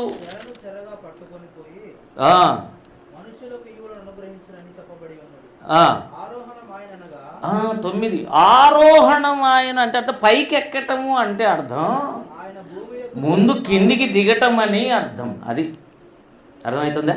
ఆరోహణం ఆయన అనగా ఆయన భూమి యొక్క క్రింది భాగములకు దిగనని బాగినండి. ఆరోహణం అవరోహణం అంటే అర్థం ఏంటి? ఏమండి? ఆరోహణం అంటే పైకి లేవటం, అవరోహణం అంటే క్రిందికి దిగటం. ఆయన ఆరోహణం కాకముందు ముందు కిందికి దిగాడు. అంటే యేసు ప్రభు లిటరల్గా ఆయన పరలో ఆకాశ మండలం ఉన్న భూమి మీదకి, భూమి మీద చనిపోయిన తర్వాత భూమి కింది భాగములకు దిగాడు. మళ్ళీ ఆ నుంచి లేచి ఇప్పుడు చూడండి, ఆ నుంచి లేచి ప్రియులార పైన చూడండి 8. అందుచేత ఆయన ఆరోహణమైనప్పుడు చెరగా పట్టుకొని పోయి మనుషులకు ఈవులు అంటే పరదైసు ఎప్పుడో గత చరిత్రలో ఒక ఈవెంట్గా ఎప్పుడో పరదేశాన్ని మూడవ ఆకాశంలో ఉండకుండా పాతాళానికి పోయేటట్టుగా జరిగింది. ఈ విషయం బైబిల్ చెప్తుంది. ఒకప్పుడు మేము డిగ్రీ చదివేటప్పుడు నాన్ డీటెయిల్ అనేవి ప్యారడైజ్ లాస్ట్ అని ఒకటి నాన్ డీటెయిల్ ఉండే. జాన్ మిల్టన్ అనే గుడ్డివాడు, ఆయన కవి, అతను రాశాడు ప్యారడైజ్ లాస్ట్ అని. అంటే పరదేశుడు పోగొట్టుకున్న దినం ఒకటి ఉంది. దేవుడు దాన్ని తొక్కేశాడు. తొక్కితే ఎక్కడ పోయింది? భూమి క్రింది భాగాలలోకి వెళ్ళిపోయింది. ఇప్పుడు మళ్ళా దాన్ని తీసుకురావాలంటే ఈయనే పోవాలి. అందుకే ఆయన చనిపోయినప్పుడు దొంగతో పాటు ఆడిపోయాడు. పరదేశంలో ఉంది పారడైజ్. దానికి ఉన్న ఇంకొక పేరు చెర పట్టబడింది. ఆ చెరగా పట్టుకొని పోయి మళ్ళా 3వ ఆకాశంలో పెట్టాడు. పెట్టిన తర్వాత ఆ స్థలంలోకి వెళ్ళిన వాడు పౌలు. 2వ కొరింథీ పత్రిక 12వ అధ్యాయం. 2వ కొరింథీ పత్రిక 12వ అధ్యాయము 2వ వచనం చదవండి. క్రీస్తునందున్న మనుష్యుని నేను ఎరుగుదును అంటే తన గురించి తానే చెప్తున్నాడు. అతడు 14 సంవత్సరాల క్రిందట 3వ ఆకాశమునకు కొనిపోబడెను. అతడు శరీరంతో కొనిపోబడను నేను ఎరుగను, శరీరము లేక కొనిపోబడను నేను ఎరుగను. అది దేవునికే తెలుసు. కానీ కిందికి వచ్చి అంటాడు, పరదేశ్ అనే మాట కూడా ఉంటుంది అన్నీ. అట్టి మనుష్యుని నేను ఎరుగుదును. నీకెట తెలుసయ్యా అట్టి మనుష్యుడు అంటే? ఆ మనిషి నేనే అని అర్థం. అంటే ఎలా పోయావు? శరీరంతో పోయావా, శరీరం లేకుండా పోయావా? అర్థం కాలేదు. నేను పరదేశం పోయేటప్పుడు స్పిరిచువల్ వరల్డ్ కాబట్టి అది ఆత్మతో పోయినానో శరీరం ఉండిందో లేదో నాకు సరిగా అవగాహన లేదన్నాడు పావులు. అట్టి మనుషుని అయితే నాకు తెలుసు, ఎందుకంటే నేనే ఆ మనుష్యుని అని. మళ్ళీ ఏమన్నాడు? అతడు పరదేశు లోనికి, మూడవ ఆకాశమా పరదేశం ఉండేది ఇప్పుడు కదా కదా. ముందేమన్నాడు? మూడవ ఆకాశాన్ని కొనుక్కోబడిన, కిందికి వచ్చి పరదేశంలోకి కొనుక్కోబడిన అన్నాడు. ఇప్పుడు మూడవ ఆకాశం పేరేం పేరు? పరదేశం. యేసు చనిపోయినప్పుడు రెండవ మాట ఏంటి? నేడు నీవు నాతో కూడా పరదేశంలోకి వెళ్ళిపోదాం రా అని దొంగను కూడా పిలుచుకుని పోయిన స్థలం అప్పుడు ఎక్కడుంది? పాతాళంలో ఉంది. అందుకే ఆయన కిందికి దిగాడు. దిగిపోయి ఆ చెరగా తీసుకుని పోయి మూడవ ఆకాశంలో పట్టు పెట్టాడు. దేవుని స్తోత్రం. ఒక చేతిలో ఒక కొండను పట్టుకుంటేనే చాలా అద్భుతంగా ఫీల్ అవుతున్నామే. మరి సృష్టికర్త అయిన వాడు ఒక లోకాన్ని పట్టుకొని ఉన్న స్థలంలో మళ్ళా పెట్టేశాడు. ఎంత గొప్ప ఆయనో చూడండి. అది చెర అని ఉంది ఆడ. ఎందుకు చెర అంటే అక్కడికి వెళ్ళినా బయటికి రాలేం, పాతాళంలోనికి వెళ్ళినా బయటికి రాలేం. అది సంగతి. No bail. జైలే కానీ అది బెయిల్ కాదు. బాగినండి, జైలు అది, సెంట్రల్ జైలు అది, విశ్వానికే జైలు పాతాళం. పెద్ద పెద్ద మేజర్ షరూపులు కెరూబులు పడిపోయిన వాళ్ళు సైతం వాళ్ళని బంధించి దేవుడు ఎక్కడ పాతాళంలో ఒక మూలలో సెల్స్లలో బంధించి పెట్టాడు. ఒక్కొక్క సెల్లో ఒకే పడిపోయింది దేవదూత ఉంటాడు. రెండో వాడు ఉన్నాడు. ఎందుకంటే మాట్లాడకూడదు. మాట్లాడితే ప్లాన్లు వేస్తారు వీళ్ళు. గజ దొంగలకి ఏం చేస్తారు తెలుసా? మీరు ఎప్పుడు జైలు పోయినట్లేరు. పోవాల్సిన అవసరం ఏముంది సార్ అంటావు సువార్త చెప్పడానికి. అంటే నేను సార్ ఏమో పోయినట్టు ఏం చేశాడో ఏమో అనుకుంటున్నాను కదా. కడపలో సెంట్రల్ జైలు పోయినానని చాలాసార్లు చెప్పాను. సువార్త ప్రకటించడానికి పోయేటప్పుడు వాళ్ళ వెనకమ్మ నేను పోయేది. నేను అప్పుడు కూడా దక్కి కొట్టే పాడుతుంటా పాట. కడప సెంట్రల్ జైలు చాలా పెద్దది. ఒకసారి లోపలికి ఎంటర్ అయితే ఎకరాలు ఉంటుంది, నడవలేనంత పెద్దది. ఈ నిలబడి మేము పాట పాడతాం. జైలర్ దగ్గర పర్మిషన్ తెచ్చుకోవాలా. జైల్లోకి వెళ్ళాలి సువార్త చెప్పాలంటే లైసెన్స్ ఉండాలి పాస్టర్కి. ఎందుకంటే ఖైదీల మధ్య చెప్పాలంటే తమాషా కాదు, కొన్నిసార్లు చంపేస్తారు వాళ్ళు. అందుకే లైసెన్స్ ఉండాలి. వాళ్ళతో పాటు పోయి పాట పాడమంటే పాడినా నేను. ఒకసారి అట్లే ఒక సెల్లు ఈ నుంచి ఆవుతల రోడ్డు వరకు ఉన్నటువంటి పెద్ద సెల్లులో దొంగలంతా నిక్కర షర్ట్ వేసుకొని తెల్లయి కూర్చొని ఉన్నారు. నెంబర్లు ఉన్నాయి వాళ్ళకి. పాట పాడుతున్నాను నేను. నా పక్కన గ్రేస్ నిర్మలమ్మ అని డాక్టర్ ఉంది. నేను ఎప్పుడు సాక్ష్యం చెప్పే ఆ సుబ్బరాడని ఉన్నాడు, ఇమ్మానుయల్ డాక్టర్ ఉన్నాడు, మంచి మంచి పవర్ఫుల్ దేవుని సేవకులు ఉన్నారు. మనమే చిన్నోళ్ళమాట. పాటలైనా అంటే అందరితో పాటు నేను మా గొంతు పెద్దది నాది. గట్టిగా పాట పాడుతుంటే అయిపోయిన తర్వాత ఒక నిక్కర షర్ట్ వేసుకున్న ఆయన అంతెత్తున్నాడు. ఒక ఆయన దగ్గరికి వచ్చి రవి అన్నాడు. ఎవరైనా ఒళ్ళు జల్దనిచ్చింది. రవి అనేది చూస్తే మా నాయన దగ్గర పనిచేసినటువంటి క్లర్క్, హెడ్ క్లర్క్, లంచం తీసుకుంటూ ఏసీబీకి దొరికాడు. పెద్ద లంచం కాదు, మళ్ళీ 1000-1500. ఆ లంచం తీసుకుంటా అంటే ఏసీబీలో వచ్చి రెడ్ ఏమంటారు దాన్ని, రెడ్ హ్యాండెడ్గా పట్టుకున్నాడు. అరెస్ట్ అంతే. మంచి ఆఫీసర్ అతను, స్థాయి. జైలు వేసారు. ముందు రాజమండ్రిలో వేసినాడు. ఆ నుంచి వాళ్ళ బంధువులు అందరూ పోయి లెటర్ ఇచ్చుకొని మా కడప జైల్లో వేయండి, మా ఆయన్ని అప్పుడప్పుడు చూసుకుంటామంటే ఇక్కడికి వేసాడు. ఆయన వచ్చి కళ్ళ నిండా నీళ్లు పెట్టుకొని, నేను ఏసీబీకి దొరికిపోయాను, మీ నాయన చెప్పేవాడు లంచం తగలద్దని. దేవుని స్తోత్రం కలుగు. మా నాయన కింద పనిచేశాడు. మా నాయన ఎస్టీ అప్పుడు సబ్ ట్రెజరీ ఆఫీసర్గా మా నాయన పని చేస్తున్నాడు. మా నాయన కింద ఆయన పని చేస్తున్నాడు. ఆయన దొరికాడు. ఆయన ఇప్పుడు లేడు, చనిపోయి ఏం లేయింది కాబట్టి చెప్తుంటారు. ఆ జైళ్ళు అటుంటాయి. జైలు నుంచి బెయిల్ దొరుకుతుంది మనకు. మంచి లాయర్లు ఉంటే ఏం చేస్తారు, బయటికి రావచ్చు. బెయిల్ మీద కండిషన్ బెయిల్ అంటారు, సంతకం పెట్టేసి బయటకు రావచ్చు. కానీ పాతాళం పోతే మళ్ళా సంతకం పెట్టి బయటికి పంపరు. అందుకే దాని పేరు నాశన కోపం. భయంకరం. ఇట్లుండదు, ఇట్లా వెలుతురు ఉండదు, నిరంతరం 24 hours చీకటి, అగ్నిగుండం. పాతాళంలో అగ్ని ఉంటుంది, అగ్నిగుండంలో అగ్ని ఉంటుంది, 2 చోట్ల అగ్ని ఉంటుంది. తీర్పు పొందకముందు పాతాళంలో ఉంటావు, తీర్పు పొందిన తర్వాత నరకంలో ఉంటావు, అగ్నిగుండంలో. అది ఇంకా సివియర్ ఫైర్. చాలా మనం అనుకున్నట్టు లేదు జీవితం. ఏదో పండగలు, డ్రస్సులు, ఆనందం. కాదు కాదు కాదు, అంత యేసులో ఉన్నవాడే ధన్యుడు. క్రీస్తు యేసునందు ఉన్నవానికి ఏ శిక్ష అనేది అబ్బా, అదే అండి రక్షణ అంటే. హల్లెలూయా.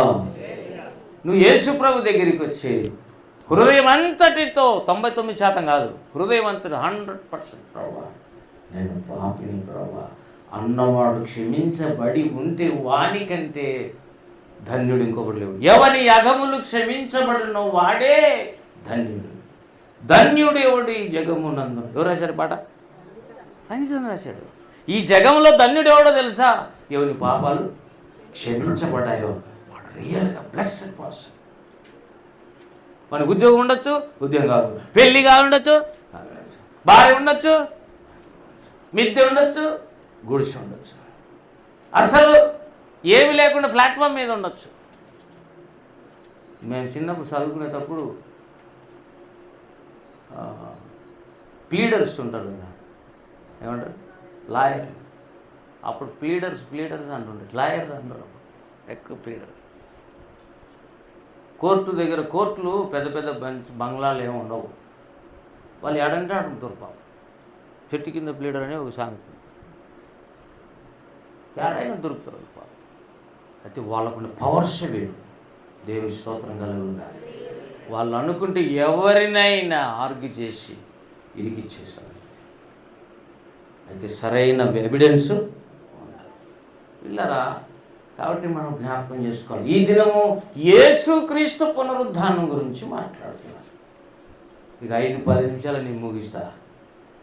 అక్కడ యోహాను సువార్త ఆ చివరి అధ్యాయంలో 1st వచనం చదవండి ఎవరైనా. ఆదివారమున ఇంకను ఏమండి, ఇంకను అన్నీ మనం దొరికిపోతుంది. ఎప్పుడు చీకటిగా ఉన్నప్పుడు లేయం కదా. ఏమనింది ఆడ? ఆదివారమున ఇంకను చీకటిగా ఉన్నప్పుడు మగ్దలేని మరియా, ఇంకా కొంతమంది ఉన్నారులేండి వేరే స్వార్థలు చూస్తే, పెందలక్కడ సమాధి యొద్దకు వచ్చి సమాధి మీద ఉండిన రాయి తీయబడి ఉండుట. అందుకే మెయిన్ లైన్ చర్చెస్ అన్నీ ఎప్పుడు ఉంటాయి? మన మాదిరి 10కి వస్తారు అనుకునే వాళ్ళు. మనకు రెడీ కావాలి కాబట్టి టైం కావాలి. కొంపదీసి నీకే ఎమర్జెన్సీ డిక్లరేషన్ 5 గంటలకి చర్చి అని పెట్టినామని ఎన్ని గంటలు లేస్తాం? అయితే తయారుపడడం అయితే గ్యారంటీనే. ముందైనా లేచి రెడీ పడ్డమే. అసలు మేము చిన్నప్పుడు అంతా సిఎస్ఐకి పోయి, సిఎస్ఐ అది మెయిన్ లైన్ చర్చేసి అంటారు.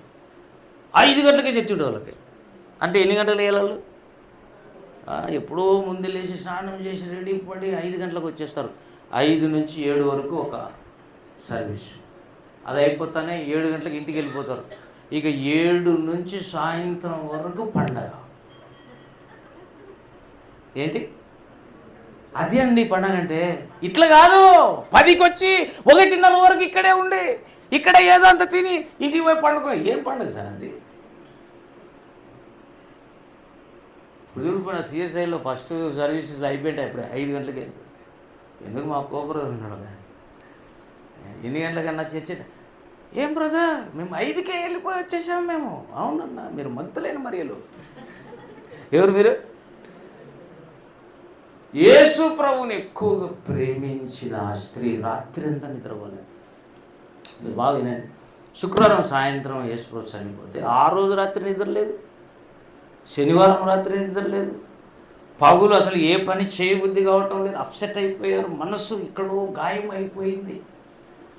మగ్ధలేని మరి యొక్క ప్రాణం అంతా సమాధి కాడ ఉంది. ఎక్కడుందండి? ఏం చేస్తావు అడిగి పోయి, ఆయన చనిపోయినాడు కదా అంటే చనిపోయినాడే అనుకుంటున్నారు, కానీ సమాధి కూడా చాలా ముఖ్యం. బాగినండి ఈరోజు చెప్తున్నాను, చనిపోతేనే సరిపోదు, సమాధి కూడా ముఖ్యమే. మా అబ్బకు మా నాయన కంటే పెద్ద ఒక ఆయన పుట్టింది. ఆయన పేరు రాజమ్మ, మా నాయన పేరు రాజన్న. సింపుల్గా అమ్మ తీసేసి అన్న పెట్టాడు, పిఎం రాజన్న. మా అత్త ఆయన పిఎం రాజమ్మ చచ్చిపోయి యవ్వన కాలంలో పెళ్లి కాకముందే చని. ఇక ఆయన అంటే పిచ్చి ప్రేమ ఆయన మా అబ్బకు. మా అబ్బా ఇంత హైట్ ఉన్నాడు, ఎట్లా పడినా మేము పొట్టిగా బాధ అవుతుంది అనుకున్నప్పుడు. ఇంత హైట్ ఉన్నాడు మా అబ్బా. ఆయన చనిపోయిందని నెల రోజులు సమాధి దగ్గర పడుకున్నాడు.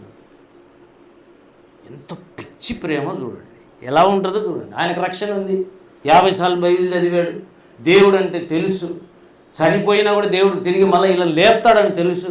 కానీ సమాధి దగ్గర దాదాపు నెల రోజులు పోయి పండుకున్నాడని ఆయన చెప్తుంటే మేము అప్పుడు అర్థం కాక ఆ ఉత్తరం చెప్తున్నావో ఇంకొక అంటుంటే మేము సమాధి దగ్గర ప్రాణం అంతా ఉంటుంది, ఆడ పండేస్తే శవాన్ని. యేసు ప్రభు ఉన్నటువంటి సమాధి దగ్గర పరిగెత్తుకుంటూ వచ్చిందేమో, అసలు రాయి తీయబడి ఉంది కనుక ఆమె పరిగెత్తుకుని పోయి మళ్ళా సీమోను మళ్ళీ వెనక్కి వచ్చింది. యేసును ప్రేమించిన ఆ మరి యొక్క శిష్యుని యొద్దకును వచ్చి ప్రభువును సమాధిలో నుండి ఎత్తుకొని ఆయనని ఎక్కడ ఉంచుడు ఎరుగమని చెప్పాను. కాబట్టి ఈమె లేడీ కదా ఏమండి, కాబట్టి ధైర్యం చేయలేకపోయింది సమాధి లోపలికి పోవడానికి. పేతురుకు ఇంకొక శిష్యుడు, ఆ శిష్యుడు మార్క్, యేసు ప్రభు ప్రేమించిన శిష్యుడు అని కాదు ఆడ అర్థం.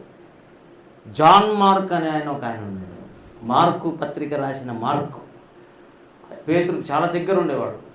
వాళ్ళిద్దరు కలిసి పరిగెత్తుకుంటా మళ్ళీ ఆడికి వచ్చారు. వచ్చినప్పుడు అప్పుడు ఏమండి చూడండి, ఆ శిష్యుడు పేతురు కంటే త్వరగా పరిగెత్తి ముందుగా సమాధి యొద్దకు శిష్యుడు ముందు పరిగెత్తినాడు. ఎందుకంటే పేతురు పెద్దోడు, అతడు చిన్నోడు. మార్కు చాలా యవ్వనస్తుడు, రన్నింగ్ స్పీడ్గా ఉంది, పరిగెత్తపోయి సమాధి కాడ నిలబడ్డాడు. కానీ వంగి నారబట్టలు పడి ఉండుట చూచాడు, కానీ అతడు సమాధిలో అంటే సమాధి ప్రవేశించలేదంటే అర్థమైంది, చుట్టూ ముందు రాయి ఉందని అర్థం. వాకిలి మాదిరి ఏముంది, రాయి ఉంది, అందుకు ప్రవేశింపలేదు. అంతటా సీమోను పేతురు అతని వెంబడి వచ్చి సమాధిలో ప్రవేశించి నారబట్టలు పడి ఉండటయు ఆయన తల రుమాలు నారబట్టలు ఏదో ఉండక వేరుగా ఉచ్చట చుట్టుపెట్టి ఉండుటయు సూచన. మొత్తం లోపలికి వెళ్ళిపోయినాడు ఎవరు? పేతురు. వెళ్ళిపోయితే సమాధిలోకి వెళ్ళిపోయి చూస్తే తల రుమాలు మాత్రం నీట్గా తీసి ఉన్నారు. బాగా తల అంటే ఇప్పుడు బాడీ డెడ్ బాడీకి ఏం చెప్పి చుట్టారు, మొత్తం చుట్టారు కదా, ఇది తీసి మళ్ళా నీట్గా చుట్టి ఆ తలస వైపు పెట్టారు. బాడీకి చుట్టినది మాత్రం ఎటు పడితే అటు పడి ఉంది. అది పేతురు చూసినటువంటి విషయం. అయితే ప్రియులారా, ఇక చూసి వాళ్ళు వెళ్ళిపోయినారు మళ్ళా కదా. 8వ వచనం చదవండి. అప్పుడు మొదట సమాధి వద్దకు వచ్చిన శిష్యుడు లోపలికి పోయి చూచి ఆయన మృతులలో నుండి లేచుట అగత్యమను లేఖనము వారి ఇంకను. అది సంగతి. రక్షణ గ్రహించారా లేదా శిష్యులు? యేసు ప్రభుతో 3.5 సంవత్సరం తిరిగారా లేదా? ఎన్ని అద్భుతాలు చేసి చచ్చిపోయిన వాళ్ళు లేపలా, యాయిరు కుమార్తెను, విధురాలు కుమారును, లాజరును, వీళ్ళందరూ చనిపోయితే లేచిన వాళ్ళు ఎంత విశ్వాసం రావాలి వాళ్ళకు. అయినా యేసు తిరిగి లేస్తాడనే విషయం గ్రహింపలేదు. ఇక వాళ్ళకంటే మన పెద్దోళ్ళం అండి. నేను అందుకే చెప్తున్నాను, నమ్మి బాప్తిజం తీసుకున్నాము కానీ మనకు యేసు ప్రభు సరిగ్గా తెలియదు. ప్రాముఖ్యంగా ఒకరు తెలియదు, ఎవరు? పునరుద్ధానుడైన యేసు తెలియదు. సిలువ వేయబడిన యేసు తెలుసు, పునరుద్ధానుడు తెలియదు. ఒకే ఒక సమాధి, తెరవబడిన సమాధి అన్నాడు ఒక భక్తుడు, అది యేసు క్రీస్తు యొక్క సమాధి. దేవునికి స్తోత్రం కలుగును గాక.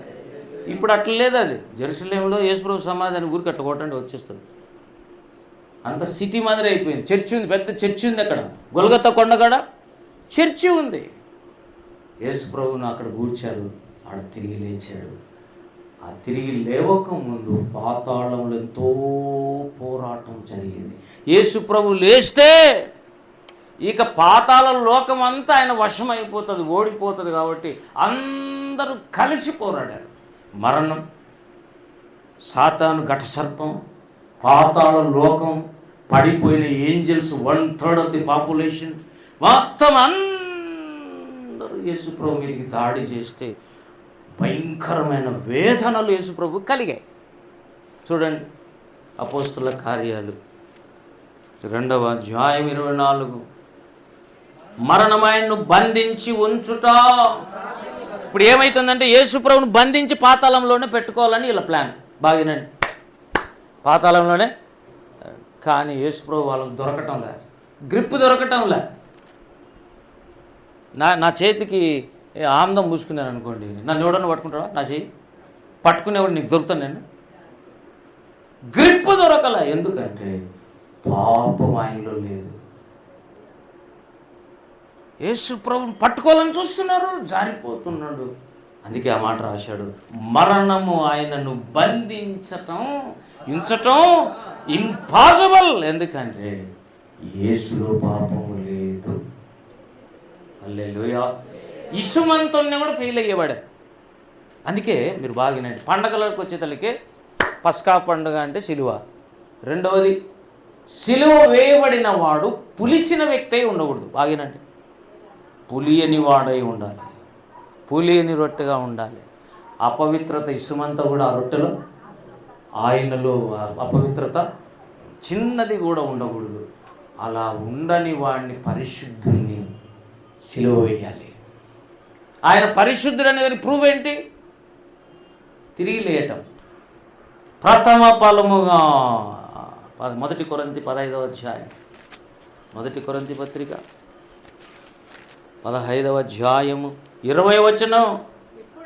ఇప్పుడైతే బాగా వినండి, విన్నా కూడా అర్థం కాదు. దేవుని సహాయం లేకపోతే నిన్ను తాకలేడు. నువ్వు ఈస్టర్ ప్రసంగం వినాల్సిందే తప్ప గ్రహించలేదు. అడుగు ప్రభా, గ్రహించే కృపని ఒక్కసారి పచ్చేయనా. ఏమన్నాడు 20లో? ఇప్పుడైతే నిద్రించిన వారిలో ప్రథమ ఫలముగా క్రీస్తు మృతులలో నుండి లేచి ఉన్నాడా, లేపబడి ఉన్నాడా? బాగా వినండి. ఇప్పుడు ఎంత సబ్జెక్ట్ రాశాడు దేవుడు. ఏలియా కాలంలో సారేపత విధవరాలి కుమారుడు చచ్చిపోతే బ్రతికించాడు. ఏలియా బ్రతికించాడు ప్రార్థన చేసి. ఎలీషా షూనేమీయురాలు కొడుకును బ్రతికించాడు. ఎలీషా చచ్చిపోయి ఎముకలు తగిలి ఒకడు బతికాడు కదా.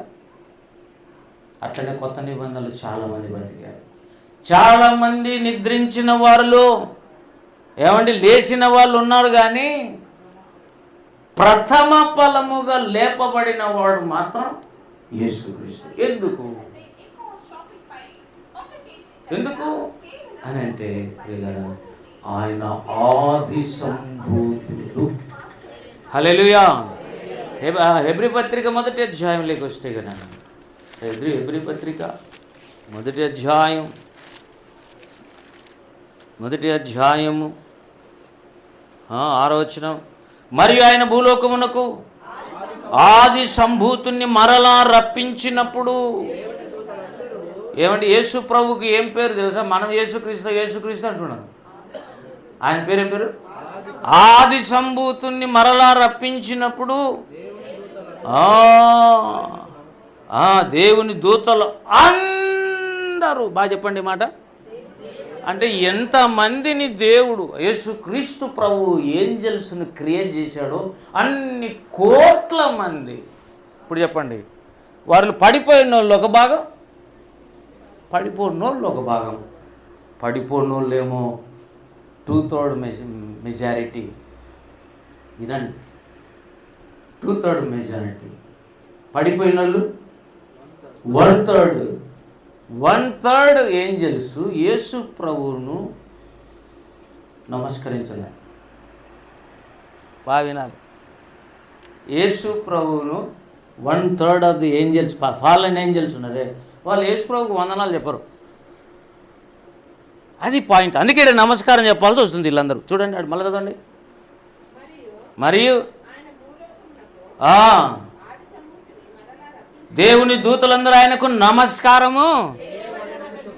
దేవుడు తండ్రి అని దేవుడు చెప్పాడంట. ఏమని తెలుసా? నా కొడుకున్నాడు కదా ఆది సంభూతుడు, ఆయన రెండవ రాకడలో మళ్ళీ భూమి మీదకి నేను రప్పిస్తాను. ఆ టయానికి అందరూ ఆయనకి ఏం చేయాలి? మీరు అంటే ఇంతకాలం కొంతమంది చేశారు, కొంతమంది చేయలేదు. అంత పవర్ ఉంది నమస్కారానికి. నమస్కారానికి అంత పవర్ ఉంది. దేవుడు చెప్పాడు అందరూ నమస్కారం పెట్టాలి. మాకు ఇష్టం లేదు ప్రభు, పెట్టలేదు. నోరు మూసుకొని పెట్టాలి. ఇంతకుముందు ఇష్టమా అయిష్టమా మాట్లాడినా, ఇప్పుడు నోరు మూసుకొని నమస్కారం పెట్టాలి. ఎందుకంటే ఇట్లా పెట్టలేదు కనుకనే దేవునికి, తండ్రి అయిన దేవునికి, కుమారుడు అయిన దేవునికి సర్వోన్నతమైన స్థలంలో మహిమ లేదు. బాగినండి, ఈ పాయింట్ మళ్ళీ చెప్తుండే రికార్డ్ అవుతుంది.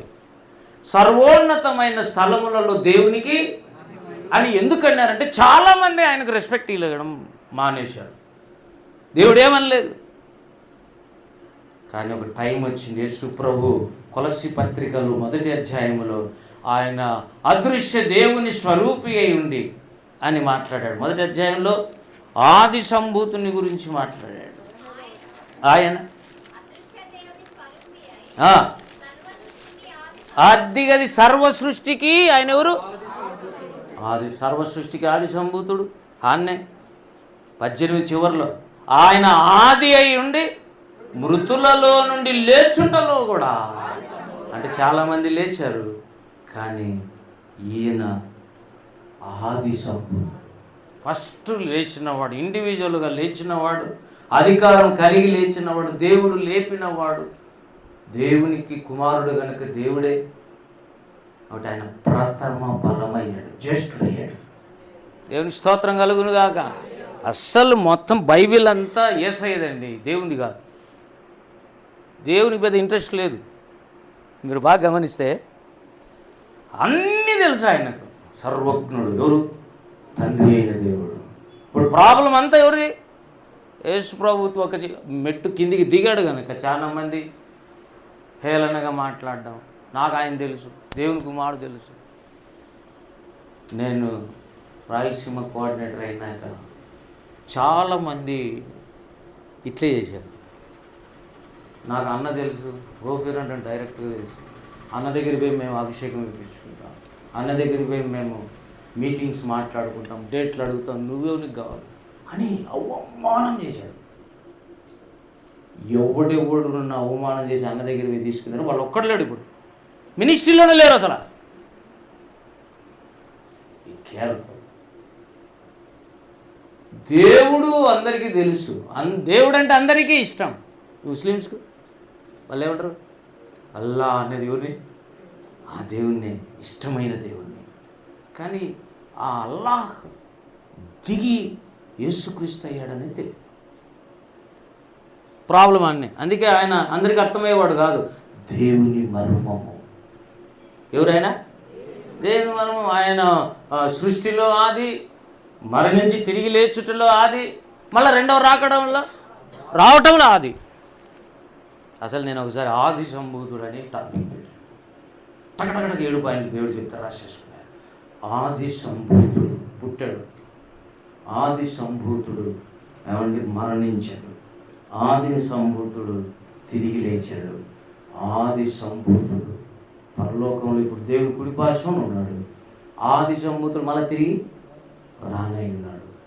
ఆది సంభూతునికి పెళ్లి జరగబోతుంది. ఆది సంభూతునికి భార్య సంఘం, వీళ్ళిద్దరు కలిసి క్రియేట్ చేసే విశ్వము పేరే మహిమ ప్రపంచం. ఈ పుస్తకం ఎన్నోది? 5. ఎన్ని మిస్టరీలు చెప్పినాడు దేవుడు రంజితన్నకి. అన్నాడట, నాకు నమ్మకం వస్తుంది కాబట్టి నీకు చెప్తున్నాను ఆయన. ఇది పుస్తకం రాసి పంచి వాళ్ళు చదివినా అర్థం కానివ్వండి, ఎవరికి అర్థం కావాలనో వాళ్ళకి అర్థమయ్యేటట్టు చేస్తాం. బైబిల్ అందుకే అర్థం కాదు, అందరికీ అర్థం కాదు. నువ్వు చదువుతుంటూ ఏం అర్థం కాదు. కానీ ఎవరైనా దాన్ని వివరిస్తే, నపుంసకుడు ఏమన్నాడు ఫిలిప్ కాలంలో, ఎవడైనా నాకు వివరించనేడలా నాకు ఎలా తెలుస్తుందండి అంటే, అప్పుడు ఫిలిప్ అన్నాడు, నువ్వు చదివేది నీకు తెలుస్తుందా? నాకు తెలియదు, ఎవరైనా నాకు వివరించాలి. అప్పుడు అది ఎవరిని గురించి రాయబడను, ఎవరిని గురించి ఉన్నా, లేకుంటే నా గురించి అంటాడు. కాదు, దేవుని కుమారుని యేసుక్రీస్తు యెషయా 53లో సిలువ వేయబడిన అధ్యాయం ఒకటి ఉంది. ఆ అధ్యాయం చదువుతున్నావు కదా, ఇది అసలు విషయం అని చెప్పి తెలియకే ఇక ఆలస్యం ఎందుకు, యేసు నాకు తెలిసిపోయింది, యేసయ్య నాకు తెలిసిపోయాడు, రక్షకుడు నాకు దొరికాడు, ఇదిగో నీళ్ళు. ఈయన బాప్తిసం అన్నాడు. మన వాళ్ళకు గుడ్ ఫ్రైడే వచ్చినారు, 5 పేర్లు రాయించినారు. మళ్ళీ ఈరోజు వస్తే మాట్లాడదాం అనుకుంటే ఒక్కరు లేరు, 5 మంది.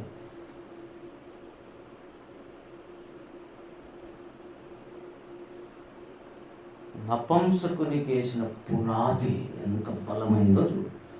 దేవుని స్తోత్రం కలుగునుగాక. కాబట్టి బైబిల్ చదువుతుంటే ఏదో రోజు అర్థమవుతుండొచ్చు కానీ గ్రహింపు కావటం లేదు.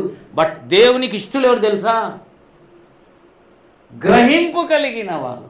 మీరు సమాచారం తెలుసుకుంటున్నారు కానీ మీరు గ్రహించటం లేదు. ఎక్కడ చూడండి, యెషయా 42వ అధ్యాయం. మీరు చూచుచున్నారు కానీ గ్రహించలేరు. యెషయా 42:20. నీవు అనేక సంగతులు చూస్తున్నావు, ప్రతి ఆదివారం వింటావు, గుడ్ ఫ్రైడేకి వింటావు, ఈస్టర్కి వింటావు, చూస్తున్నావు, చూసినప్పుడు ఆనందిస్తావు. మళ్ళా కానీ ఏమ్మా లక్ష్మమ్మ గ్రహిస్తున్నావా?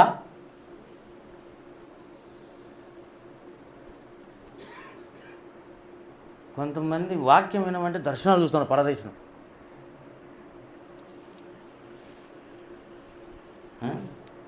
ఒక ఆయన చచ్చిపోతున్నాడు ఆయన, మా బావ చచ్చిపోతున్నాడు, ప్రార్థన చేయని ఒక పాస్టర్కి చెప్తే, ఇంతకు చెప్పినా మీకు, ఆమె నాకు నిద్ర పట్టలే, మా బావ చనిపోతున్నాడు, ఎగురుతుంది బాడీ, ఊపిరి తిరగటం వల్ల ఇక 2 రోజులు చచ్చిపోతాడని డిసైడ్ అయిపోయాను నేను.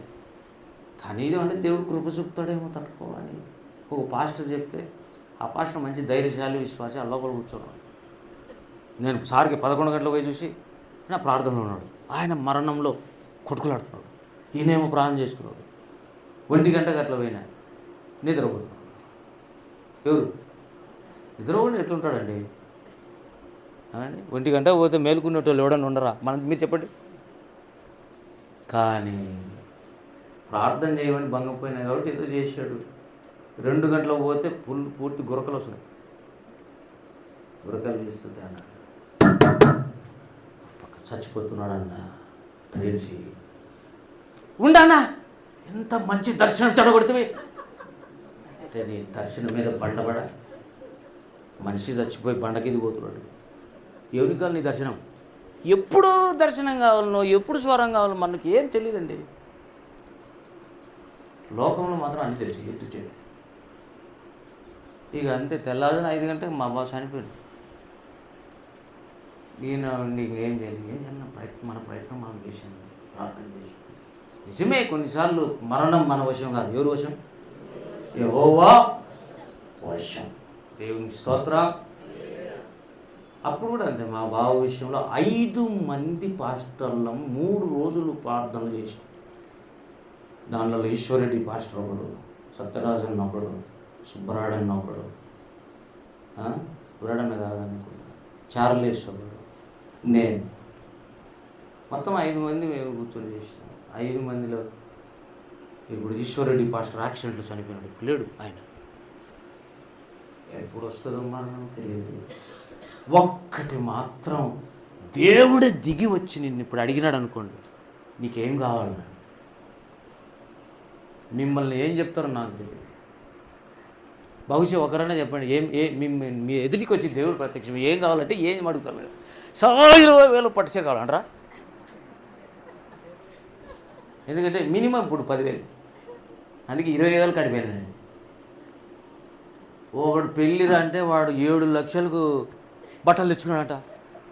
నిన్న వారంలో మా వాడు బంధువుడు ఒకడు 7 లక్షలకు బట్టలు. అవి బట్టల గాడిద కింద పరిచిన పట్టల, పైన పట్టుకున్న మట్టల. ఎన్ని షూట్లు తీసుకుంటే 7 లక్షలు అవుతుందండి. ఏం చెప్తారండి? నాకు కూడా ఉన్నాయి, చాలా సులభంగా కుట్టిస్తానండి. దేవుడు ఇవ్వడం స్టార్ట్ చేశాడు. ఫస్ట్లో నేను కుట్టించుకోలే, వేరే వాళ్ళు ఫస్ట్లో పోయాడు. వచ్చింది ఆటోమేటిక్గా అయ్యేది. మహా అంటే 10,000 పెడితే మంచి షూట్ వస్తుంది. నాతో రండి, 10,000కు రేమండ్ షూట్ తీపిస్తా. మీదే 10,000. 10,000 ఎవరిది? మీదే. నేను ఇయ్యను. నా దగ్గర ఉంటే కదా, ఉంటే ఇవ్వాల్సినవి చాలా ముఖ్యమైనవి ఉన్నాయి. మహా అంటే 20,000, మహా అంటే 30,000. 7 లక్షల షూట్ ఏంది రాది? చెప్పలేదు. రేపు యేసు ప్రభు పెళ్లి కుమారుడు అయినప్పుడు పెళ్లి కుమార్తె డ్రెస్సు చూసినారా మీరు ఎప్పుడన్నా? ప్రకటన గ్రంథంలో సన్నపు నారపు వస్త్రాలు. దేవుని స్తోత్రం కలుగు. అసలు ఇది మోస్ట్ మన కింద ఏమన్నా వాటి అవి పరిశుద్ధుల నీతి క్రియలు, చాలా విలువైనవి. మొన్న ముఖేష్ అంబానీ గారి భార్య బ్యాగు 2 కోట్లు. నేను విని అదిరిపోయి ఈ పొదిరికి మర్చిపోకుండా ఉంటాను.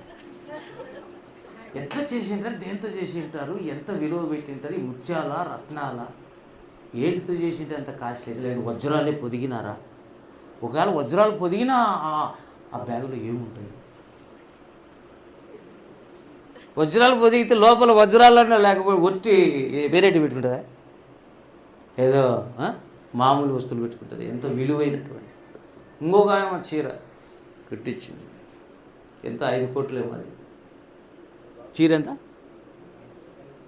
5 కోట్లు బంగారుతో అల్లారు. ఆమె ఎట్లా తోడుకుంటుందో తెలియదు, అంత బరువు ఎట్లా మోస్తుందో తెలియదు. మోస్తా నా ఇష్టం. అది ఎంత బరువు అయినా కానీ లేదా అట్లా మంచిది. అన్నిటికంటే పిల్లల అహశ్వరోషు కాలంలో పెళ్ళి 6 సంవత్సరాలు చేసుకున్నాడు.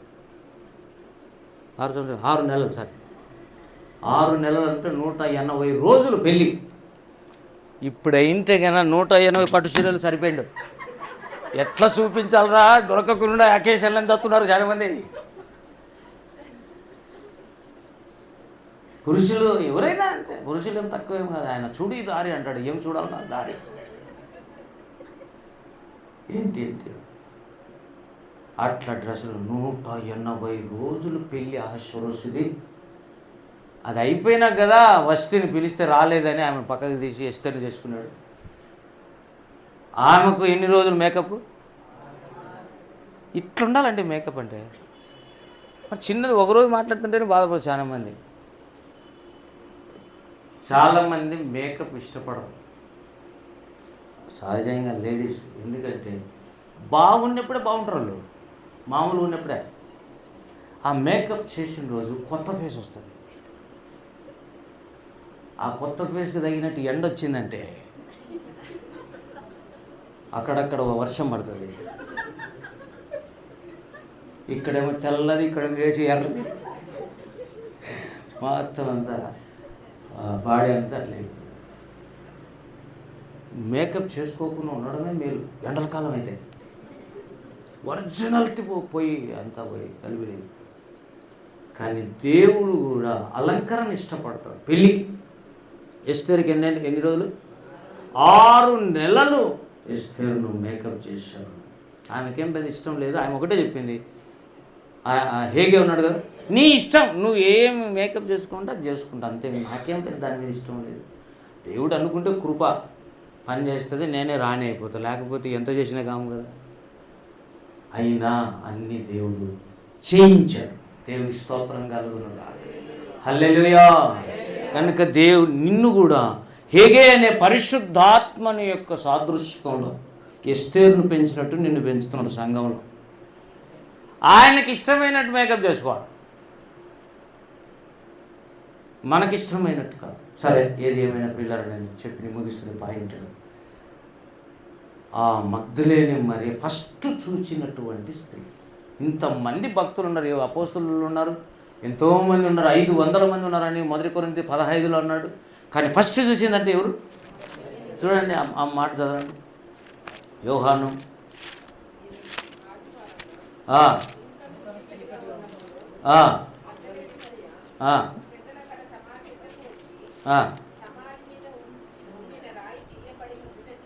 ఆ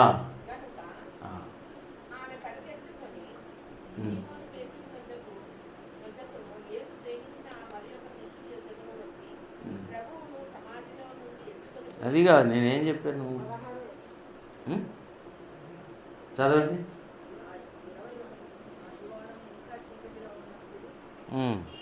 మొదట చూసింది ఆయమ. సరే, మార్కులోకి రండి.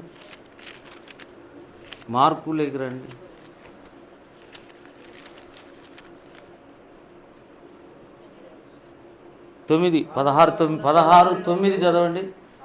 ఆదివారం తెల్లవారినప్పుడు యేసు లేచి తాను 7 దయ్యములు వెళ్ళగొట్టిన మగ్దలేని మరియకు మొదట కనబడను. ఫస్ట్ రెవల్యూషన్, అది కూడా రిజరెక్టెడ్ క్రైస్ట్, తిరిగి లేచిన యేసుప్రభు ఫస్ట్ ఎవరు కనపడినాడు?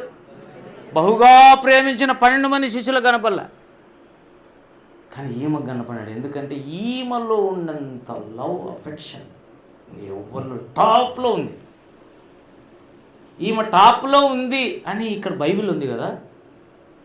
కారు చీకటి కాంతిరేఖ పుస్తకంలో మళ్ళీ సేమ్ రిపీట్ చేసి అక్కడ డోరిని ఇరువిని పట్టుకుని దేవుడు అన్నాడు, యేసుప్రభు అన్నాడు, నువ్వు మగ్దలేని మరియ నన్ను ప్రేమించినంత ప్రేమించావు అన్నాడు. దేవుని స్తోత్రం కలుగును గాక. అక్కడ డోరిని ఇరువినితో ఈ మాట అన్నాడు. అందుకే యేసు ప్రభువును ప్రేమించే వాళ్ళు వేరు. తేడాలు ఉంటాయి, ప్రేమలో తేడాలు ఉంటాయి. హల్లెలూయా. అందరూ భక్తులే, యేసు ప్రభువును నమ్ముకున్న వాళ్ళే, రక్షింపబడిన వాళ్ళే, నమ్మి బాప్తిసం తీసుకున్న వాళ్ళే, కానీ ప్రేమలో తేడాలు ఉంటాయి. దేవుని స్తోత్రం కలుగును గాక. అందుకు చెప్పడానికి యేసు ప్రభు ప్రేమించిన శిష్యుడు ఒకడు ఉన్నాడు, యేసు ప్రభువును ప్రేమించిన శిష్యుడు ఒకడు ఉన్నాడు. యేసు ప్రభు ఒకరిని ప్రేమించాడు, ఎవరిని?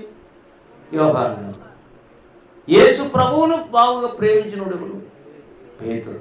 చెప్పాలంటే వీళ్ళిద్దరికి మించిపోయింది మగ్దలేని మరియ. ఆమె వెనకాల పరిగెత్తింది కానీ టాప్లో ఫస్ట్ వచ్చేసింది. దేవుని స్తోత్రం కలుగును గాక. పునరుద్ధానుడైన యేసును చూస్తే ఇక భూమి మీద ఇక నువ్వు ధన్యుడు పడ్డు. కాబట్టి ఈ దినం నుంచి మనం ఏమడగాలి? 1 గంట చాలు దేవుడు అనుకుంటే నీకు ప్రత్యక్షం కావడానికి. ఆయన అంటుంది, అన్నపడితే ఎత్తుకొని పోతాను తోటమాలి అనుకొని మాట్లాడుతుంది యేసు ప్రభుతోనే. చాలాసార్లు మనం దేవునితోనే మాట్లాడుతుంటాం, ఆ దేవుడు అనుకో. వాళ్ళిద్దరు ఎంఐ గ్రామం నుంచి పోయిన వాళ్ళు కూడా అట్లా అనుకున్నారు. ఎవరో యాత్రికుడు ప్రయాణం చేసేవాడు మనతో పాటు అనుకున్నాడు. ఈమె ఏమనుకున్నది? తోటమాలి. ఏమనుకునింది? ఆ మాట చదవండి దయచేసి. ఎందుకు ఏడుస్తున్నావు, ఎవరిని వెతుకుచున్నావు అని అడగగా అనుకొని, అయ్యా ఎక్కడ ఉంచితివో నాతో చెప్పుము, నేను ఆయనని ఎత్తుకొని పోదునని. ఆమె ప్రేమించింది వాస్తవమే, కానీ యేసు ప్రభు తిరిగి లేస్తాడని ఊహలలో కూడా ఆలోచించలే. యేసు ప్రభు తిరిగి లేచిన దేవుడని ఊహలలో కూడా ఆలోచన చేయలే. కానీ తర్వాత 15లో యేసు అమ్మా ఏమన్నాడు?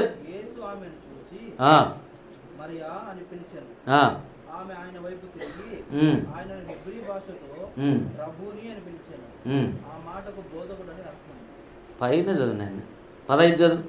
యేసు అమ్మా ఎందుకు ఏడ్చుచున్నావు, ఎవరిని వెతుకుచు. ఈ 2 ప్రశ్నలు. పునరుత్థాన దినమున ఏడ్చచ్చా? గుడ్ ఫ్రైడేకి ఏడ్చినట్టు ఏడ్చచ్చా? ఏడ్చకూడదు. ఎందుకంటే అది తిరిగి లేచినది. ఇప్పుడు ఒక వ్యక్తి చనిపోయినాడని బంధువులు మొత్తం అందరూ వచ్చి ఏడుస్తున్నారండి. సడన్గా డెడ్ బాడీ లేచింది అనుకోండి, ఎవడైనా ఇంకా గొప్పగా ఏడుస్తారా? రెండే జరగాలి. సంతోషం బ్రతికినాడనన్నా సంతోషించాలి, లేకపోతే దైవం లేచిందని పరిగెత్తాడు. ఇక్కడ ఎందుకు ఏడుస్తున్నావు, ఎవరు వెతుకుతున్నావు అని ఆమెను అడగగా ఆమె ఆయన తోటమాలి అనుకొని, అయ్యా నీవు ఆయన మోసుకొని పోతే నాకు చెప్పి ఎక్కడి నుంచావో నేను ఎత్తుకొని పోదునని. తర్వాత ఆమె యేసుప్రభు మరియా అని పిలిచాడు. బాగేనండి ఈ మాట. పునరుత్థానము చెందిన కూడా వాయిస్ను పట్టేస్తావు. బాగేనండి. యేసుప్రభు ఇప్పుడు నా వాయిస్ నాది. నేను వచ్చి ఇంటికి నేను అర్ధరాత్రుల్లో కర్నూలులో పనిచేసేటప్పుడు స్టార్టింగ్లో ఈ ఆదోనికి వచ్చింది. 12కు 1 గంటకు బస్సు దిగి వస్తా. ఇంటికి వస్తే తలుపు తడితే ఎవరైనా వాకిలిస్తారా అని నేను నా వారిని గట్టి పేరుతో పిలిచి నేనులే అంటే ఆమె పక్కన తీసేస్తుంది. ఎందుకంటే వాయిస్ పట్ట. యేసు ప్రభు చనిపోయేటప్పుడు ఏం వాయిస్ ఉందో తిరిగి అదే శరీరంతో లేచినప్పుడు కూడా సేమ్ వాయిస్ ఉంది. హల్లెలూయా. పునరుద్ధానం అంటే అదే, మరి సేమ్ బాడీ లేచింది. మరి అన్నతలకి ఏమని మాట్లాడినారు చూడండి, చదవండి ఎవరో ఒకరు. ఆమె యేసు వైపు తిరిగి, హెబ్రీ భాషలో రబ్బూని అని పిలిచిన ఆ మాటకు బోధకుడని అర్థం. సరే, 15 నుంచి వేరే లైన్. ఆమె దగ్గరికి వచ్చి ఆ ఆనందంలో చేయి పట్టుకోబోయింది లేదా ముట్టుకోబోయింది.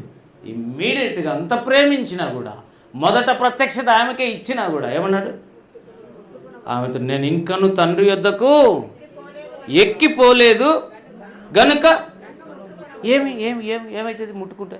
మీరు చెప్పండి. పునరుత్థాన శరీరాన్ని నువ్వు ముట్టుకుంటే నువ్వు చచ్చిపోవు.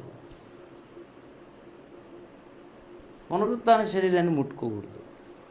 అయితే ఇంకొక పని కూడా ఉంది ఆయనకు, నేను తండ్రి యొద్దకు వెళ్ళి రావాలి అని చెప్పాడా? 19 చూడండి. ఆదివారం సాయంకాలంలో శిష్యులు యూదులకు భయపడి తాము కూడి ఉన్న ఇంటి తలుపులు మూసుకొని ఉండగా యేసు వచ్చి మధ్యలో నిలిచి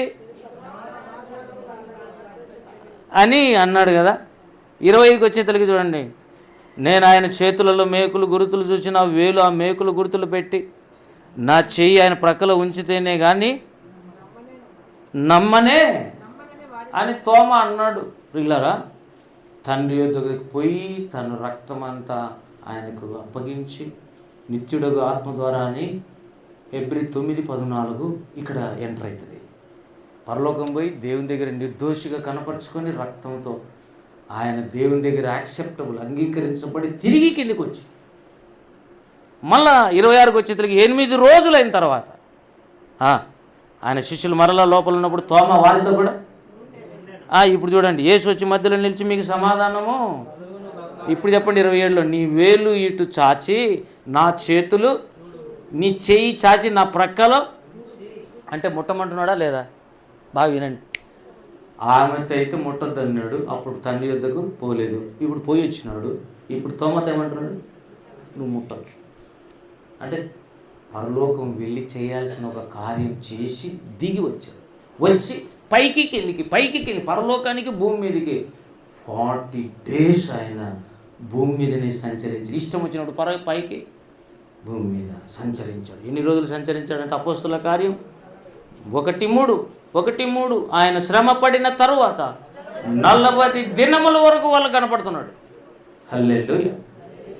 యేసు ప్రభు నిన్ను బలపరచాలని అనుకుంటే ఎన్నిసార్లైనా కనపడతాడు నిన్ను బలపరచడానికి. తోమ లేడు. తోమ వచ్చినప్పుడు మళ్ళీ ప్రత్యేకంగా రావాల్సిందే. తోమ నమ్మలే, కానీ తోమ ఉన్నప్పుడు మళ్ళీ వచ్చి అతనితో ప్రత్యక్షపరచుకున్నాడు. ఏది ఏమైనా నీ హృదయములో ఉన్న అభిలాష యథార్థమైందైతే దేవుని ప్రత్యక్షపరచుకుంటాడు. దేవునికి స్తోత్రం కలుగునుగాక. గనుక యేసు ప్రభు యొక్క పునరుద్ధానం మీద ఆయన పాతాళంలో వెళ్ళి చేసిన కార్యాలు చాలా ఉన్నాయి. అసలు పునరుద్ధాన ఫలములని 7 ఉన్నాయి. పునరుద్ధానం ద్వారా దేవుడు సంపాదించిన ప్రయోజనాలు 7 ఉన్నాయి. ఇక అదంతా యేసు ప్రభు పునరుద్ధానం. యేసు ప్రభు పునరుద్ధానం మీద ఆధారపడి చాలా పునరుద్ధానాలు ఉన్నాయి. దేవుని స్తోత్రం కలుగును గాక. ఇప్పుడు యేసు ప్రభు తిరిగి లేచిన ఆయనలో ఒక వ్యక్తి, బాగా వినండి, యేసు ప్రభు అంటే అనంతుడు. 750 కోట్ల మంది భూమి మీద మనుషులు ఉన్నారనుకోండి, 750 కోట్ల మందికి అలాగా విడిపోతాడు యేసు ప్రభు. ఎన్ని కోట్ల మంది కనపడుతుంటారు ఇప్పుడు యేసు ప్రభులు? చిన్న చిన్న యేసు ప్రభులు అంత ఎంతమంది? 750 కోట్ల మందిగా విడిపోయి నీ కన్సర్న్, నీ అసైన్, నీ యేసు ప్రభు వేరు, ఆయన యేసు ప్రభు వేరు, ఆయన యేసు ప్రభు వేరు, ఆయన యేసు ప్రభు వేరు. అందరు ఎవరికి వాళ్ళకు ఒక యేసు ప్రభు ఉంటాడు పునరుద్ధరణుడుగా. అందుకే నా ప్రియుడు నావాడు అనేది. దేవుని స్తోత్రం కలుగును గాక. నీ ప్రియుడు వేరు, నా ప్రియుడు వేరు, నా అనుభవాలు వేరు, నీ అనుభవాలు వేరు, నా భర్త వేరు, నీ భర్త వేరు. యేసు ప్రభువే, కానీ ఒక్కొక్క భార్యకు ఒక్కొక్క భర్త ఉంటాడు ఆయన. అందుకే నిన్ను సృష్టించిన వాడు నీకు ఆమేన్, హల్లెలూయా. కనుక కోట్ల మంది దాకా విడిపోయి రేపు పొద్దున పెళ్ళి అయిన తర్వాత అంతఃపురం తీసుకుపోయి ఒక్కొక్క గది, ఒక్కొక్క భక్తునికి యేసు ప్రభువుకి ఒక గది, ఒక్కొక్క భక్తురాలుగా యేసు ప్రభువుకి ఒక గది, ఇండివిజువల్గా మాట్లాడుతూనే ఉండటం. ఎన్నో విషయాలు మాట్లాడతాడు. ఇక నాకు తెలియంది ఏమీ లేదు అని పెళ్లి కూతురు చెప్పేంత వరకు మర్మాలన్నీ అప్పుడు చెప్తాడు. దేవుని స్తోత్రం కలుగును గాక. అంతవరకు నీకు తెలియవలసిన విషయాలు 3 ఈరోజు మీరు పాంప్లెట్ చూస్తే తెలుస్తుంది. రక్షణ, అభిషేకం, రాకడ. ఈ 3 చాలా ఇంపార్టెంట్ ఫ్యాక్ట్స్. నువ్వు రక్షణ పొంది ఉండాలి, అభిషేకించబడి ఉండాలి, తర్వాత రాకడ కొరకు సంపూర్ణ సిద్ధపడి, పెళ్ళికి సిద్ధపడ్డాడు. వీడికి వచ్చిన ఈ పేపర్లన్నీ చూసుకుంటుండగా మోనిక వచ్చింది, ఇది ఇచ్చింది. ఏంటిది? ఏంటిది? ఎంత సిద్ధపాటు చూడండి. నా బిడ్డలే నవ్వుకోవడానికి చెప్తున్నా. రాకడకు సిద్ధపాటు అంటే పెళ్ళికి సిద్ధపాటు. దేవునికి స్తోత్రం. కాబట్టి రక్షణ ఉందా? హ్యాపీ, అందరం ఆనందం, రక్షణ ఆనందంలో మునిగి లేద్దాం. అప్పుడప్పుడు కొన్ని గద్దింపులు, కొన్ని శిక్షలు. ఎందుకంటే దేవుడు నిన్ను మోల్డ్ చేసేటప్పుడు కొన్నిసార్లు బాధ కలుగుతుంది, కొన్నిసార్లు సంతోషం వస్తుంది, కొన్నిసార్లు ఉత్సాహం తట్టుకోలేవు, అన్నీ ఉంటాయి. కానీ రెండవది, నువ్వు అభిషేకించబడితే అసలు అప్పటి నుంచి స్టార్ట్ అవుతుంది ప్రేమాయణం. అసలు లవ్ అండ్ అఫెక్షన్ ఎప్పుడు స్టార్ట్ అవుతుంది? బైబిల్ చెప్తుంది, పరమగీతలంపు స్టార్ట్ అవుతుంది. ఇండివిజువాలిటీ, దేవునితో ఒక్కనివే గడపటం. భక్సింగ్ గారు లాగా, పౌల్ లాగా, ఓఫిరన్నలాగా నువ్వు దేవునితో ఇండివిజువల్గా గడపటానికి ఒక కాలం ఉంటుంది. అది అనాయింటెడ్ లైఫ్. హల్లెలూయా. పక్షిరాజు లాంటి లైఫ్. పక్షిరాజు ఒకడే కూర్చొని ఉన్నట్టుగా దేవునితో ఒక్కనివే దేవునితో గడుపుతావు. ఏ సంఘం అప్పుడు నీకు అవసరం లేదు, అంతవరకు నీకు సంఘం కావాలి. చాలామంది అనుకుంటున్నారు సంఘం అవసరత ఉంది సంపూర్ణమైనంత వరకు. కానీ నువ్వు పాఠశాలలో ఎంతవరకు చదువుతావు? ఉద్యోగం రానంతవరకే కదండి. చదువు అయిపోయినాక ఇంకేం పని? ఉద్యోగంలో చేరినావు, 6 నెలలు ఉద్యోగం చేసినావు, మళ్ళీ స్కూల్కి వస్తావా? ఏం అవసరం ఉంది? అందుకే సంఘం అనేదాన్ని బడి అని కూడా అన్నారు. గుడే కాదు, ఏమన్నారు పల్లెటూళ్ళలో ఏమంటారు? బడి. ఆదివారం బడికి వెళ్దాం రండి. ఆదివారం బడి ఎన్నో నేర్చుకోవాలి, మంచిది. వీళ్ళని దినం యేసు ప్రభు తిరిగి లేచాడు, అంతవరకు బాగా ఉంది. తిరిగి లేచిన యేసు ప్రభు నీతో నాతో మాట్లాడితే అది సెకండ్ రెవల్యూషన్, చాలా శ్రేష్టమైంది. అందుకే ప్రథమ ఫలము క్రీస్తు అన్నాడు. 3వ పండుగ ఏంటి? ప్రథమ ఫలముల పండుగ అంటే పునరుత్థాన పండుగ. ప్రథమ ఫలముల పండుగ అంటే కోతకాలం పండుగ, కోతలు కోసే పండుగ. ఇప్పుడు దేవుని పొలము పండితే ఫస్ట్ మొలకెత్తిన మొక్క యేసుక్రీస్తు. అందుకే ఆయన ప్రథమ ఫలమయ్యాడు. దేవుని స్తోత్రం. నీ లైఫ్లో కూడా ఉద్యోగం వస్తే శాలరీ ఎందుకు ప్రథమ ఫలం ఇస్తున్నావు? టైట్ ఎందుకు ఇస్తున్నావు? ఫస్ట్ది దేవునికి. ఫస్ట్ది ఎప్పుడైతే దేవునికి పోతుందో మిగతాదంతా అద్భుతమైన ఆశీర్వాదంలో నువ్వు ఉంటావు. దేవునికి స్తోత్రం కలుగును గాక. రండి పునరుత్థానుడైన యేసుక్రీస్తు ప్రభువుని గురించి ఇంతసేపు విన్నాను. ఈయనతో సహవాసం ఉందా? ఈయనతో ఒంటరిగా గడుపుతున్నామా? సంఘములో ఆయన గురించి మరి ఆయన గురించి సత్యము గురించి అనుభవ జ్ఞానం ఉందా? ఇవన్నీ మనం కొద్దిసేపు ఆలోచన చేసి ప్రభుతో మాట్లాడి ఏదైనా లోపం ఉంటే సరి చేసుకొని బలలో చేవేద్దాం రండి. దయచేసి